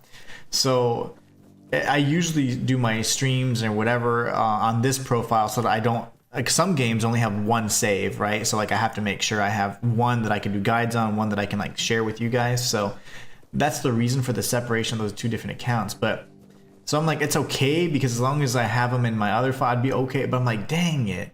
Like, that really makes me sad, because I know we hatched him. Matter of fact, he should be following us. Because I didn't... I'm not a stealth file, so he should be following us. So he's probably stuck in one of the dungeons I've been in. Damn. I don't know. Because I remember specifically saying, oh yeah, on my stealth file, he would escape me all the footsteps, blah, blah, blah, all the noises. But it doesn't bother me on this one because, he's just tagging along. I have no clue where I would have lost him then. And the only way for me to find him, honestly, is by going back and looking through the VODs. Which... is just a lot of time that I don't have. That's really unfortunate. Okay, here we have a big choice to make, guys. If you have not cleared out the Age of Excuses quest, which is found right here where you help Barak, it requires that Dressed give you the ingredients or the recipe to make the potion that heals him. If not, you can't complete the quest as far as I know. I actually failed it on my first file because I didn't realize that, and I made a certain decision. I was kind of just going with my gut feelings, and I was like, oh man, so I unfortunately made that mistake. So if you complete Barak's quest first and do the Age of Excuses, then do the Ancient Cromlech and then Black Tar Prophecies, you can make whatever choice you want, and you can choose to either kill Drest or the enemy that appears. In this instance, I think we're just going to go ahead and kill the enemy that appears, because why not? Sustaining all life. Here, around me. I save nonstop too, so like unfortunately if I save and then I saved at a point where the little axolotl got stuck or something, then like I'm screwed. Like there's no telling where he's at now. He could be in any one of the caves. He wasn't, I don't think he's been with us all day. You have no right to be here. Do you really think you can cleanse the great Cromlech with your filthy soul? So essentially, that's actually one of his adoptive daughters whenever he had like a little tryst with her mother. So essentially, we have a choice to make. We can either attack her and or we can side with her and let Drest be killed instead. In either case, I mean, if you kill him, you do get one of the druid kind of relics or amulets that you can use. And but you lose the ability to complete Barak's quest if you haven't already done it. If you choose to defeat her, you don't really get too much. But in either case, we're going to go ahead and just attack her. He was actually a really bad person for doing what he did. He ended up just self-preservation to the fullest and completely abandoned her mother and her, and so they ended up dying and getting killed. So it was really sucky. So you get the dried resin for that, which is literally just a little consumable.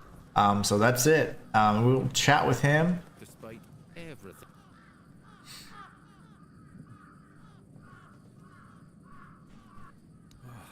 I'm sorry, but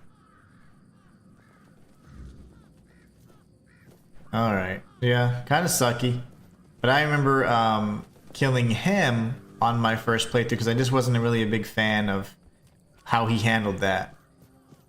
He caused her mother to be killed essentially with his actions, so I did not really respect him for that. And they're women, you know, he just kind of abandoned them. It's like, dude, like, be a man, bro. Be a man, brother. Now we have another quest that we're going to complete here. Now that Drest is alive, we're going to be heading over to the Bee Queen. So remember, we received the invitation from the bee several episodes ago. We're going to be coming back this way. And honestly, let's see. There's going to be a nice little land bridge for us. I don't remember where we need to cross over, though. Ah, way over here. Okay. Way over here. So we're going to go back almost towards like where Big Bonk and stuff was, over by the Tomb of the Good Druid. You can already see it off in the distance. There's going to be this bridge over here.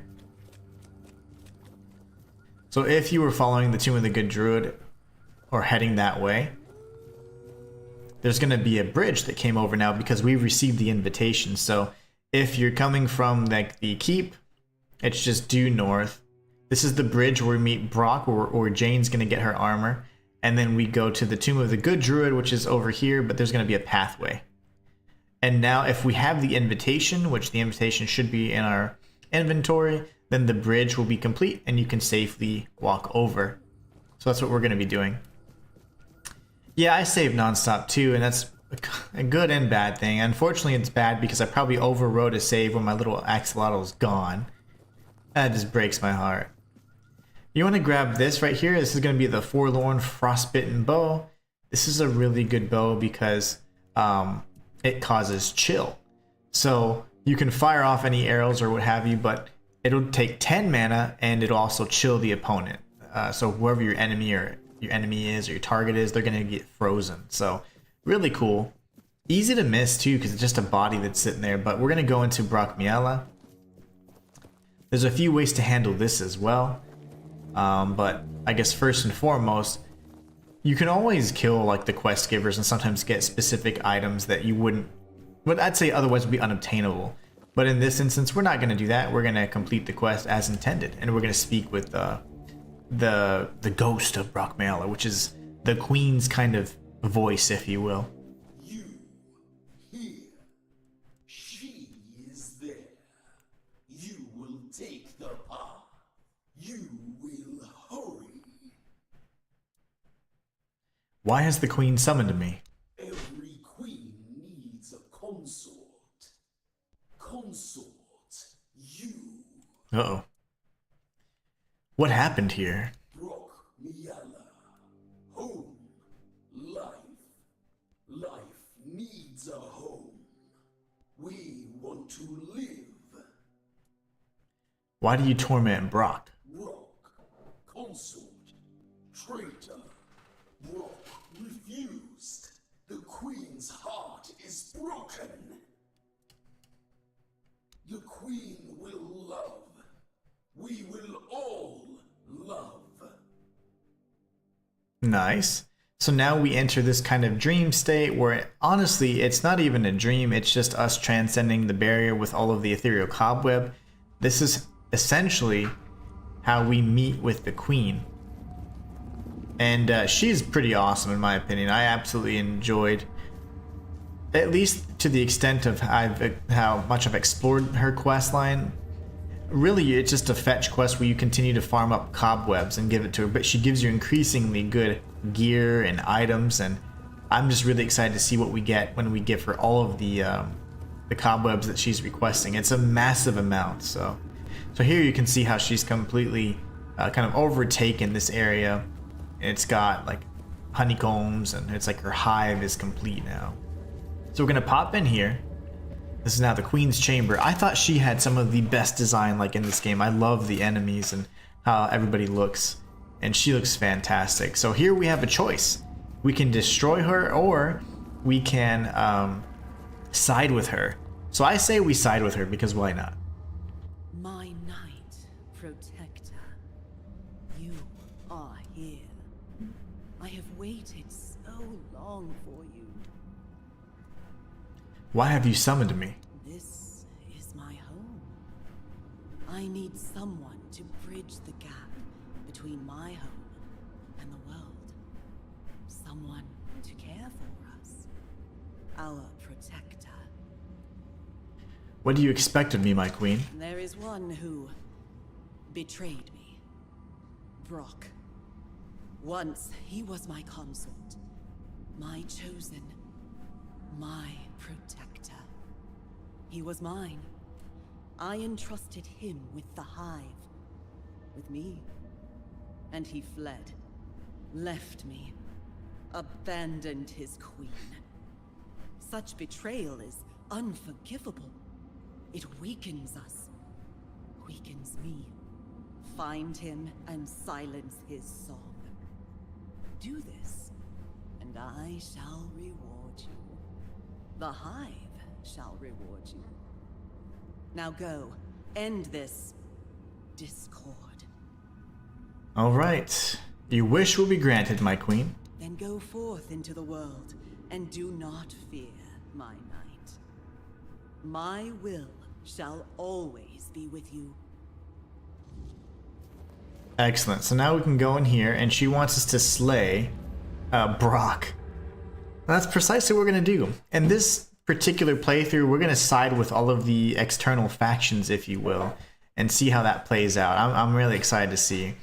We're going to do our best to just create chaos in the lands of Avalon.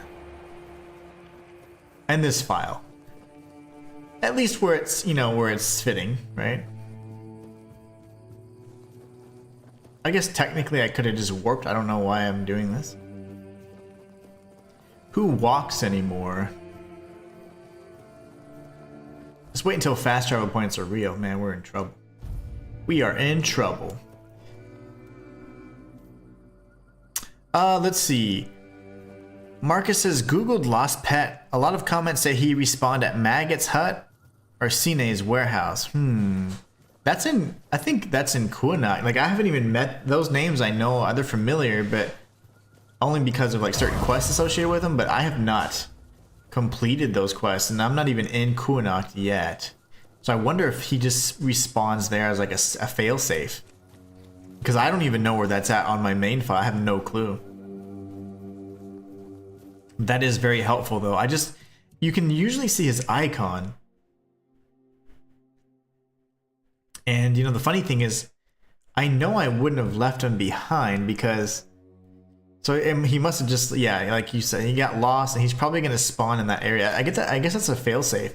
You would think there'd be a failsafe for like every area, like Horns of the South, Kuanacht, Forlorn Swords, but maybe they just always resort to that second area, because I think those are individuals in Kuanacht that I've yet to meet.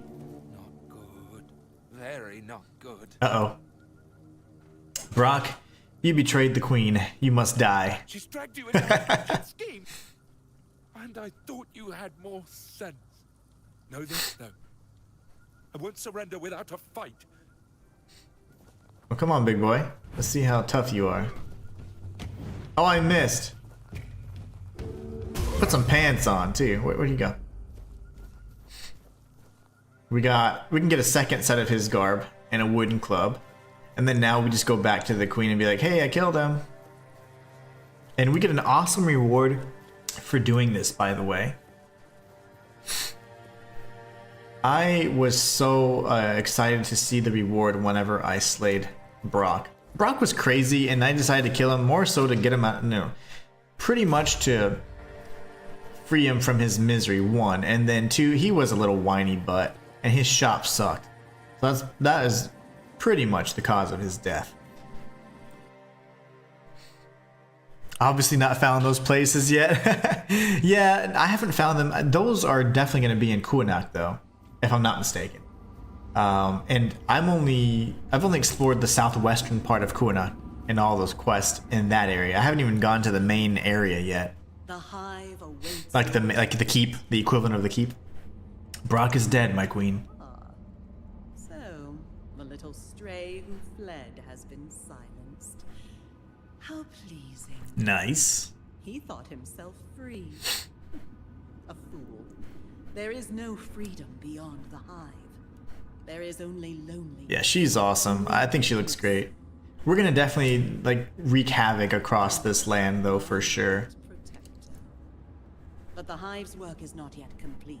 I am building a home, a sanctuary for my hive. But I require power. And she's gonna want us to pretty much farm ethereal cobwebs. It is this from it. It is brought cob. The bring me sight. Alright, so whenever we take a look at our rewards, we're going to obtain the sword called Sting, and this will poison a target just by hitting them. So this is insane. I love this weapon. It looks fantastic as well. It's just super exciting to have this one. But yeah, you hit a target and it poisons them just right off the bat. Really, really cool. Other than that, she just wants to have us farm some ethereal cobweb for her. Every time you give her some, up until at least a portion of it, she's going to give you some of her honey or nectar, and that increases everything to 100%. So like every single one, like mana, health, and stamina, all gets 100%.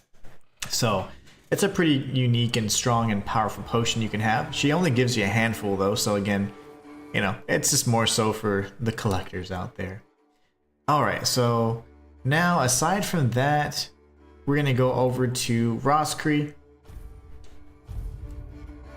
And from Roscree, we have a big choice to make. This is something that I think is going to be great for this particular file, because although the crows would most likely be a better fit, I'm going to save like this, that way I always know. I bet my little stupid axolotl's here, damn it.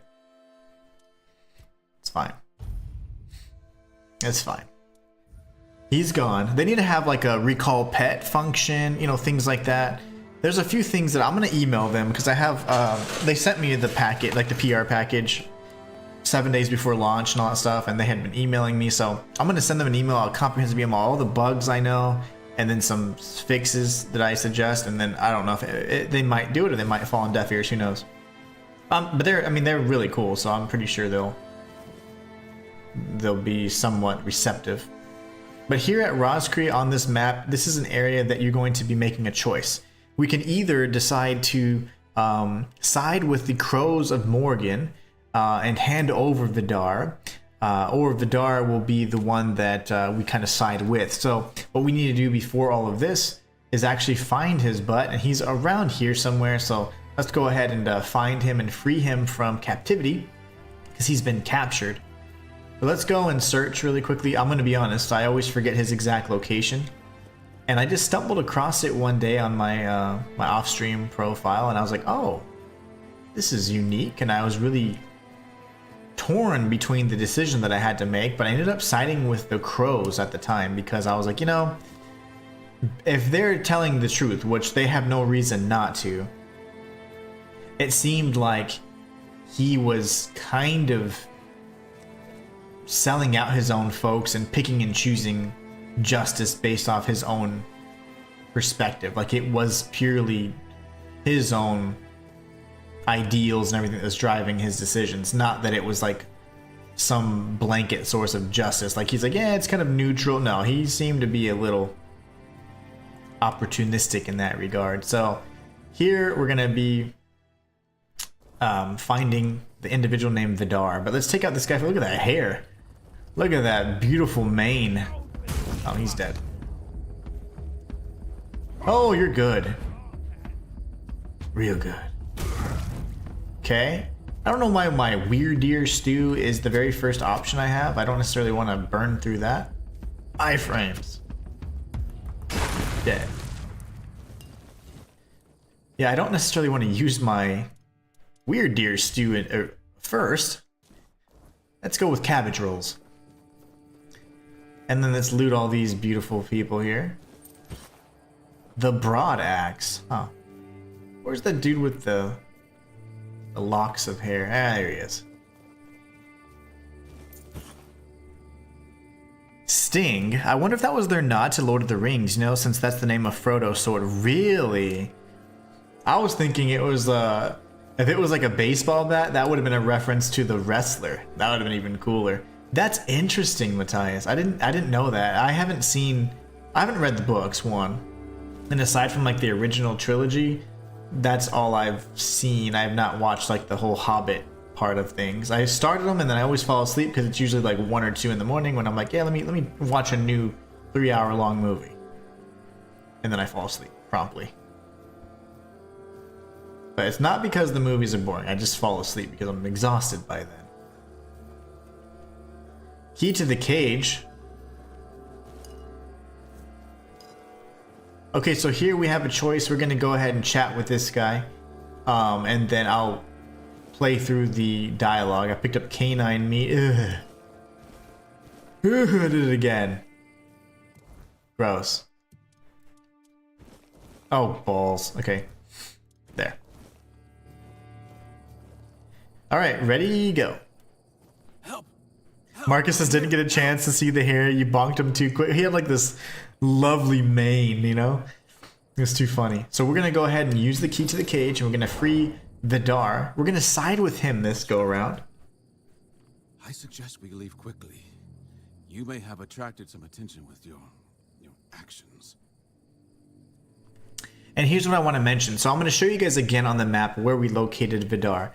Also, what I'd like to do is show you guys the fact that we have a choice to make here. And the dialogue choice is essentially is we're going to say, hey, we're going to side with you and we're going to act as if we're delivering you, the prisoner, to the crows.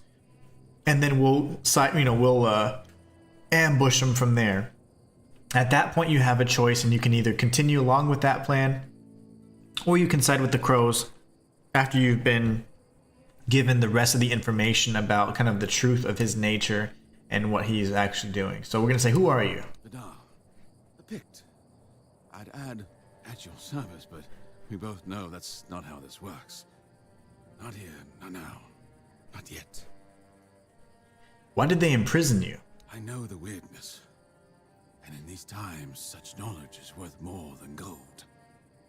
That's why they captured me. And it's probably why I'm still alive.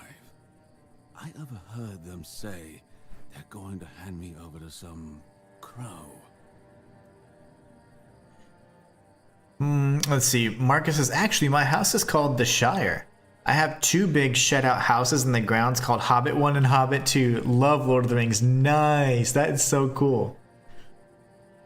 That is so cool. Do you know who this crow is? Crow isn't a name, but a title. Crows belong to the children of Morrigan. I assume the one holding me was a hatchling. He would have been promoted to a fledgling if the handover succeeded. That's all I know. Can I go now? Who is Morrigan? You've never seen a desecrated shrine of the All-Mother. Incredible. I thought the terror of the children had spread far by now. Morrigan is their goddess, where the All-Mother stands for love, care, and peace. Morrigan is her opposite, a patron of war, death, and destruction. Foils. If the All-Mother is the light, Morrigan is a shadow. And I am a crow of Morrigan, or one of the children of Morrigan, on my off-stream profile, and as the stealth archer. And the armor's fantastic. It has a lot of emphasis on sneak and crit damage, which is pretty much how I'm playing that particular file. So it really good synergy there, and it just looks nice too. I was getting a little bored of it just because there's so many other armor options, but I didn't have the stats because I was wearing that lighter armor. I didn't have the endurance or the strength to be wearing bigger armor. But anyways, tell me more about the children of Morrigan. You have no mercy. I tell you what I know. But let's not linger too long. Someone might notice your work. Every bandit on Avalon wants to join the children of Morrigan. They control everything that happens in the shadows. Smuggling, politics, assassinations. They claim they're building a new world from the ashes of the old, under Morrigan's banner instead of the All-Mother's. That's probably why they're rounding up the picks. I have some questions about the weirdness. You did save me, so I can repay you with answers. What do you wish to know? Is the weirdness really that dangerous? It is and isn't. It depends on how you approach it. The weirdness is pure potential, an untamed creative force. If you fear it, your fear will create horrors. But if you enter with an open mind, a universe of possibilities will unfold before you. We Picts have been trying to understand the weirdness for years, to make it serve our purpose. And essentially, it's, you know, you ask the rest of the questions, it's going to be like, weirdness has always been here, it can't be fought, it's going to be like embrace kind of thing. And that's essentially it. So now they say, where were they going to take you? I overheard them mention the ruins of Roscree. It's a tiny village, long abandoned. I suspect its people fled to the Horns of the South. But if you're thinking of ambushing the Crow, I beg you, don't. These are dangerous people, and I doubt a Crow would come alone. However, if we pretend you're the bandit supposed to deliver me... See, and this is where I thought that as a missed opportunity, he mentioned that a hatchling was here holding him in captivity. There should have been a hatchling with the hatchling armor or the hatchling set, and then we wear the set and go and speak with the Crows of Morrigan at the exchange. But instead, the only way to obtain that set is to side with the Crows of Morrigan and hand over Vidar. We're not going to be doing that, so I'm assuming we're just going to loot the dead bodies instead. But anyways, Matthias says, absolutely love Lord of the Rings as well. Absolutely annoys me that the Ring of Power, or whatever the prequel series is called, is on one of those streaming sites we have to have money for. Yeah, can't afford all the different streaming sites what they're forcing upon people they want to watch. And also, the funny thing is, it's just they keep increasing their prices. I mean, it just continues going up and up and up every single time. So yeah, I feel you, Matthias, on that one. What do you mean? They didn't keep me in prison for nothing. I can defend myself. I just need my hands freed. I propose we meet near Roscree and deal with the Crow together. Thanks to you, I'm no longer their prisoner. But I fear for my brothers and sisters. If they don't get me, they'll just find 3 others like me, and the horror will continue. I cannot allow that. So there he seems like he's on a sort of path of like freeing the rest of his people, ensuring they don't share his fate. And so it would seem to be that, you know, like, yeah, it's a good and noble cause. I do believe he's going to get a little bit more emotional, and his judgment will be clouded by his own emotions and ambitions as we proceed, but who knows. Good idea. I'll meet you at Roscree. Excellent. We must remain vigilant. The children of Morrigan. Ooh, it's not good, says Marcus, the one on Amazon. Thanks to our union, Avalon will be a safer place. I don't know anything about the series. I guess, oh, you know what? I think I have seen that, the Rings of Power, like the thumbnail for it. But more than anything, I think that I've seen the movies being advertised. I just haven't watched them yet. Okay, so if we look on the map, this is where you would have found Vidar. Vidar is going to be in the northeastern kind of area where the little beach is, but actually on the dry area here and a little encampment. So it's just northeast of the Brock. So you can go there. Now what we're going to be doing is heading back over to Roscree, which is northwest of our location. And we can continue this quest. This will be all new information and something that I haven't seen yet, so I'm actually pretty excited about it. So let's jump right in. We have 30 minutes before we end the stream, and then I prepare for the reaction for the state of play. So I'll be working through that as you know, kind of in that off time. So hope to see you guys later on that piece. But we're not done yet. Just wanted to let you guys know that I will be doing the reaction to the state of play, which is PlayStation Summer Showcase, if you will. We'll see if they announce Bloodborne 2 finally, or the remake. Just kidding, that'll never happen. So doesn't cable or our cable internet provider continuously goes up as... Oh, really? That's crazy. I didn't even... Man, I haven't had cable in I don't know how many years, just because... Now the streaming services have like live TV or whatever, and I don't even watch that. Like I only watch movies or shows. Like I don't, and the ads that come on are the only advertisements we have. Like, you know, like the standard commercials you used to have on cable TV and stuff. You don't even get to see that stuff anymore. But man, I haven't had cable in I don't know how many years. How do we keep leveling up? Are we just amazing or what? Are we just kicking butt, or are we just kicking butt? I would say yes. We'll get that up, and then we're going to beef up our armor even more. We're going to rest until morning, and then we're going to save yet again, and it'll be a good way for me to indicate the proper save by saving in third person. That way when I'm looking at the thumbnail, it's a lot easier for me to tell. So we're going to do this. We'll create the save. I'm going to delete this because that's just going to make me sad. I know my little axolotl's there, but I'm never going to go back to do that. Matthias says, oh, Marcus, it's not good, so then I'm not missing much. That's good to know, thanks. However, hopefully it's released on DVD so I can formulate and come to my own conclusion. Yeah, I mean, I think that... I don't think that I've heard good things about the show either. But I know that a lot of people liked the trilogy, like with The Hobbit and stuff. I haven't seen those yet, and I would like to watch them, but... Did I read this yet? Two-handed, there you go. So we have another two-handed statue just right over here.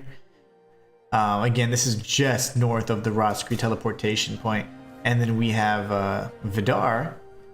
Let's get ready to make some decisions here. We're finally here, but our crows are not.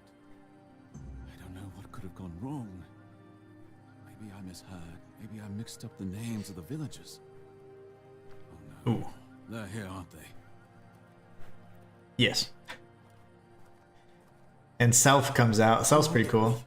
Over my dead body. That can be arranged. However, it just so happens you're too valuable for us to simply kill you. I'm not going with you. You won't take me alive. Calm yourself, Vidar. You know exactly what you did, and why you'll cooperate with us willingly.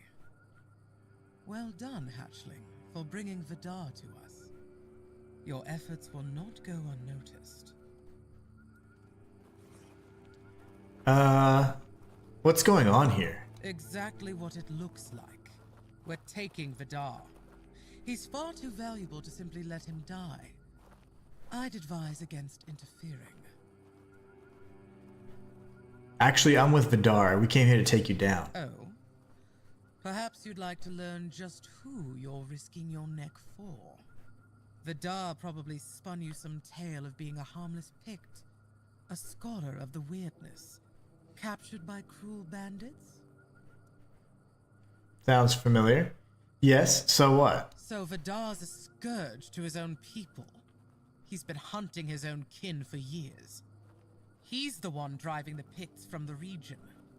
If you support him and let him go, you may as well start hunting them yourself. The two of you can enjoy your genocidal romance together. And meanwhile, Avalon will lose the only force capable of fighting the horrors of the weirdness. Frankly, it's quite reckless. Marcus says, yeah, man, it's a lot of chit chat, not much going on. Streaming different here in UK. I have to say I do just pay for all of it, but I'm fortunate enough not to care. Mind you, a lot of it is rubbish. Yeah, even on the services we do have, I mean, it's either movies from like forever ago. Amazon in particular has some of the worst selection of movies. It does have a decent amount of like good IPs, like the Fallout show and stuff, but other than that, like the movies they have licenses for are really old or they're just trash. Amazon's one of the worst in terms of user interface as well. Disney's not very good either, unless you want to watch the classic Disney movies. But honestly, it's really the better ones are Netflix, Hulu, and HBO, and not even in that order. And I like anime, so Crunchyroll is pretty good for anime, but it's really the only source you have because they purchase Funimation. So, you know, a lot of the gimmicky and the stuff that doesn't work, like the glitchy dubs and things like that, and captions and subtitles, it just doesn't work sometimes. So like you just don't have an option so other than Crunchyroll. So I don't like that they have a monopoly on that either. But my wife watches and likes a lot of reality cobblers. Oh, nice. Yeah, I think my wife watches some of those like reality shows. A lot on Netflix though, like those silly like too hot to handle kind of stuff. Okay, let's see. What do you plan to do with Vidar? Is this true, Vidar? The only ones I killed are children of Morrigan. Yes, some of them were Picts. But once you swear yourself to that wretched order, you stop being human. That's why they lured me here, don't you see? I've slain those who murdered my kin, not the other way around. Ah, so this is the bedtime story you tell yourself. See, it's like, who do you believe? How quaint. I only kill the wicked. I only hunt the guilty. Sure. Tell me, Vidar, when did you start deciding who still counts as human? Good point. That sounds worse than anything the children of Morrigan ever did. What do you plan to do with Vidar? Oh, nothing terrible. Since he's been thinning out his own tribe, those best versed in the weirdness, we'll use him as a bargaining chip. We'll hand him over to his kin and let them decide his fate. In return, we hope to gain a scholar of the weirdness willing to work with us of his own free will. It's not a bad solution, wouldn't you agree? Believe me, we don't have to be enemies. In fact, we can help each other. Alright, ready guys? I'm with Vidar. Then let's see if the strength in your arms matches the sharpness of your mind. I thought they came this way. I was gonna attack the ones behind me first. Oh my gosh! But he just become a bear? He's a werebear. Oh, I almost killed what's his nuts. Okay, good. Self, you're screwed, baby. Ugh. Die! I'll just light attack him. We'll make short work. There. Well, Wait, we did you it. didn't fall for that snake's lies. He has an arrow in his eyebrow, bro. He has a whole arrow in his eyebrow, tanking it like a real man. Damn! Why did they claim you killed your kin? Because that's how the children of Morrigan operate. They'll twist the truth, manipulate whoever they must, all to further their own agenda. The eyebrow You is just killing me. Not everyone does. Their shadowy influence can be alluring to some. It was alluring to me. I totally let you get killed last time. In Avalon, perhaps we think alike. Time will tell. I cannot believe he's got an eyebrow piercing. This is the old way they did eyebrow piercings. Tell me more about the Children of Morgan. Marcus says, I will say though, I do enjoy a lot of the Korean TV series and films. Yeah, a series called Weak Hero was excellent. Best thing I've seen in ages, dubbed into English. There's some fantastic, not only reality type shows, but where they show, because I love the food and the culture. My wife used to live in Korea for a period of time actually, so it's a pretty big thing in our home. But we also, there's some great shows as well, of course. And it's funny because like it's just now coming onto the scene with the Korean kind of I guess dabs and whatever else, and filmmakers are kind of putting all this. It started with Squid Games from the film side of things, even though there's been plenty of stuff way before that, but like mainstream it hit then. And then games, like from a games perspective, like Lies of P was from a Korean dev, so there's continuing to be more and more Korean like IP, which is really nice because they've got some really good stuff. Don't kill what's his nuts. Exactly. I forgot his name. I panicked. Have you ever heard of whispers of shadow governments, of secret orders pulling strings? Oh, like in the US? There's more truth to those than most would care to admit. They don't rule openly, no. They place their people in key positions, courts, military outposts, anywhere decisions are made. Oh. Not as commanders, The Children of Morgan are in the United States. in their ears. A trusted right hand, the loyal servant. My muscles are so big for this tiny shirt. I'm just kidding. Just kidding. My shirt's too small. Oh, speaking of, so I signed up for a row class. So like we did it Sunday, and it was the hardest thing done in like a long time because I haven't worked out in like 15 years. But man, so we have 4 classes Thursday through Sunday. I am ready for the pain. I just want to really get my cardiovascular health back up again, you know? There is. I was one of those they manipulated. I was the head of the Hoyt family, one of the most respected among the Picts. One day, we took in a girl from another tribe. She seemed innocent, pure-hearted, so we thought. This is all new to me. Twisted my mind, drove me to the brink of madness. My house fell into paranoia. Brother turned against brother. Wow. By the time I learned she was a crow, sent to Oh, bring ruin that's to my insane. family, it was too late. That's why I know what they are. And why That they is must be crazy. stopped. Okay. No one should suffer as my people did. Wow. That's nuts. Okay, what's next for I you? did my life's work to root them out. And I will. You've seen what they're capable of. That's why I ask. Will you stand with me against the Children of Morgan? In this profile, I suppose. You stay out of my way. I want the people of Avalon to be free. I'll join your cause. Or I don't want to join anything. You do you.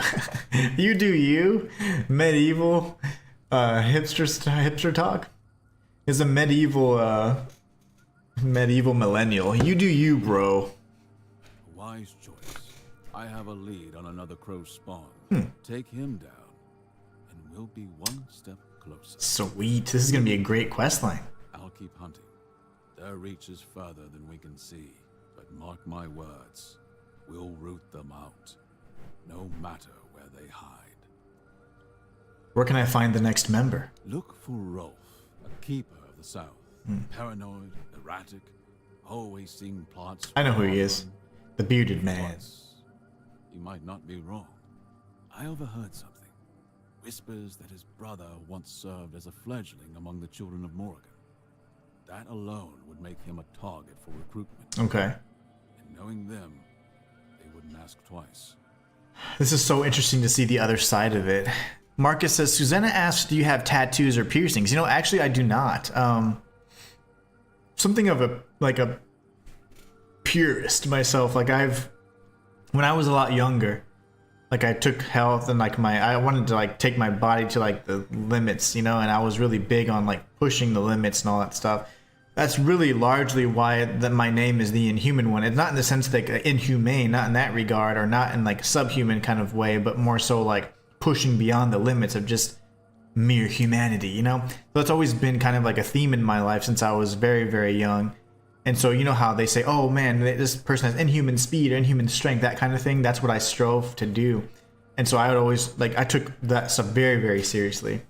But But one of the things that I always wanted to do is because everybody was doing it at the time. Like I never really gave in to like a lot of the trends and things that people did, or even my friends or the groups of people that I was with all the time. So I never did. I never got tattoos. I never got any piercings. I never even dyed my hair, and I've never done any drugs. Like you know, the funny thing is, I was around them plenty. Trust me, I never did any drugs either. So it's like I try and be as pure as possible. At least at the time, that was really important to me. Now, as I've gotten older and whatever else, like I just don't think I would do any of those things because it's like a more of a permanent type decision that I'm like, yeah, there's not really anything I would truly like. And also just because like, yeah, I haven't done it after this many years. Why do it now? But yeah, like I'm something of a purist in that regard. I mean, I obviously drink and whatever else and stuff, but I have never done drugs ever. Not even like, oh, I took one puff, officer. I've never had any piercings, tattoos, and I didn't even start drinking until very late. So, well after 21. So it's kind of funny. So, yeah, it's just kind of interesting. I just try and be, but now because of my sedentary lifestyle, I'm constantly in front of a screen and stuff. It's, I'm like, man, I need to start. I lost a lot of the discipline that I once had. So like me signing up for this course is gonna be really good. And I just want to get back to where I'm very healthy and that my body doesn't betray my mind anymore, you know? But yeah, Marcus says, I have a large wolf tattoo on my arm and a dragon on my forearm. Ooh, that's pretty cool. See, like I would get something in that regard as well. Like it would be something that a phrase or something that's very important, or it would be like a dragon type deal or something like that. But you know, I just never could find anything that I thought would be a good choice for me to have forever, that I'd always be happy with, kind of thing. So I get bored very easily as well. I get bored incredibly easy. So seeing the same thing every day on my body, it would eventually drive me insane. Like I'm very strange in that regard, but I get bored too fast. I have to be able to change something, you know? And not being able to change that would bother me unless you can add maybe more features to it, or add, you know, like it'd have to be like a sleeve or something that I end up probably doing. But yeah, it's just in that I'm in the point in life where I probably won't do that. But yeah, it's something that very interesting, and I would do something like that in regards to like a dragon. I always think those are some of the coolest beasts out there, but pretty sick indeed. And what if he's not among the children? Yeah, the children don't leave loose ends. If his brother served them, okay, he's on their list one way or another. Let's get this one going, see if we can get another kill under our belts. To more than just us.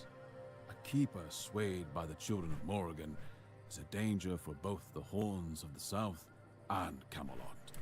He wouldn't just be a traitor, he'd be a foothold for them. A way inside. Wait. Looks unassuming, but don't be fooled. And make sure no one sees you taking him out. No need for extra complications. Oh, I'm gonna kill him in broad daylight, brother. That's how I do it. A crow left of a murder. Minnie Jane, she's covered. I wouldn't be doing that. Yeah, you said she's all covered up. See, I think that they're nice. Like I don't like. I think when they're well done, they can be very nice to look at and stuff. And I like them. I just don't think I would want them on me because, like I said, my personality is just very. I don't know. I'm just very. It's not likely that I would be like, yep, that's the one. You know. Oh, she's pretty. I thought she was gonna be ugly. She's pretty. But yeah, I don't have any, and I don't plan on getting any. I'll probably never have tattoos, but just because I know that eventually I'd be like, oh man, like I want to change it to this or do this, and I wouldn't do that. I know myself too well, essentially. Let's look and scour the area, see if there's anything. I can't see Donk right now, so let me... As the stream is closing, I'm getting more and more nervous for the reaction. I don't know why. I literally have nothing to do, or like I have nothing on my to-do list, right? It's just so funny, but I don't know why I'm nervous about that. That reaction stream we're going to be doing on my other channel. Here at... It'll be 4 p.m. my time, so... Yeah, I don't know. I don't know why. I'm a goofball. Ooh. Ancient Oak's Root. Okay. Beautiful. thing of beauty.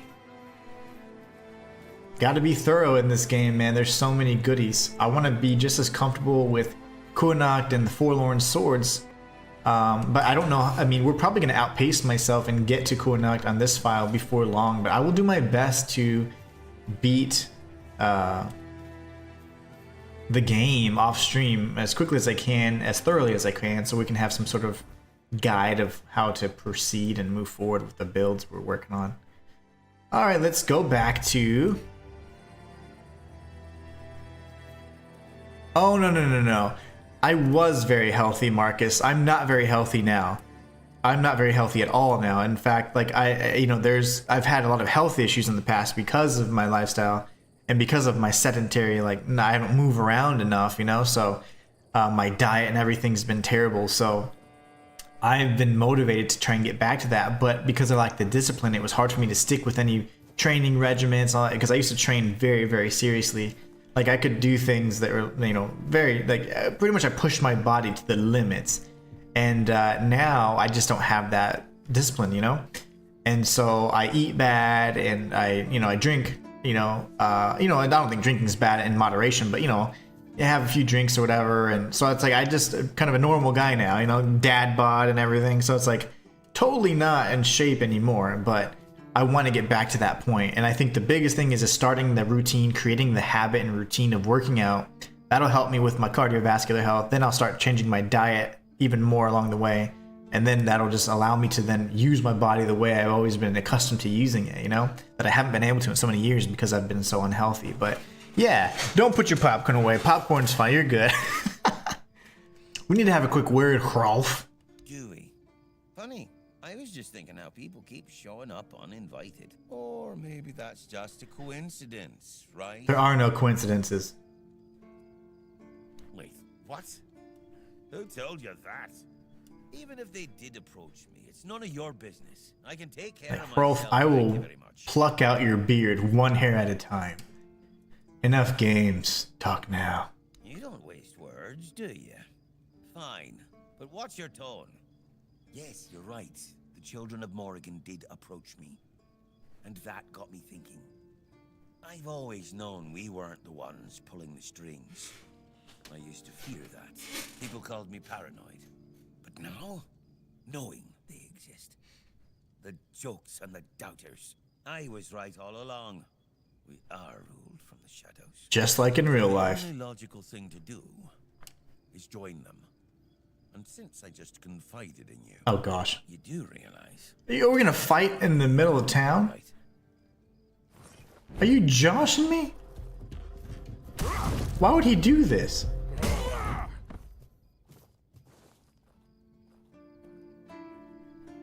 Oh, so go back. I dealt with Rolf. Since he attacked me first, I won't face consequences of a death of a Keeper of the South. No way. You idiot. How dare you? So we get some of the efficient... Oh, you know what? I'll take this too, buddy. Don't you ever. That is hilarious. Please. Oh. Do you keep... That is too funny. Okay. Well, I'm going to sell his stuff because he's a jerk. And we have some of the Keeper set. A non-torn variant of the Keeper set. That's a thing of beauty, in my opinion. Look at that sword, Sting.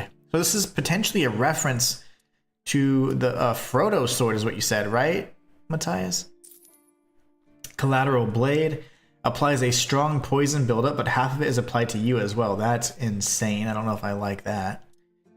Get rid of the longbow. And we have, whatchamacallit, Crow's mask, which is actually Self's mask. You have a Crow mask, and, well, you have Hatchling and Fledgling. I don't know what is beyond that level, but they do have increasingly better chances of stuff, like better stats and all that.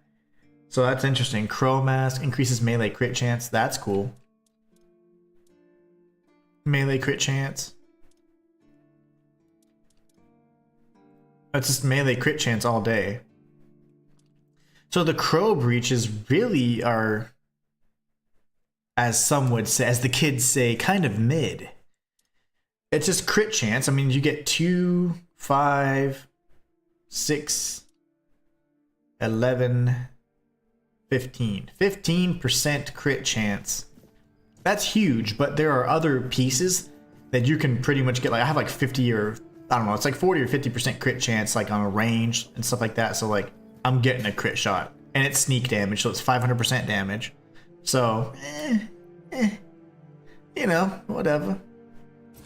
Go away. Little weapons. You too. We don't use arrows.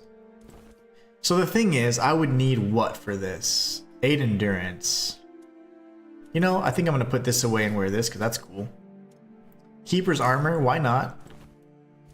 I'm putting away Jane's armor.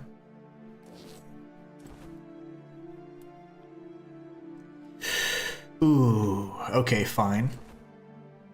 Fine. Damn it all.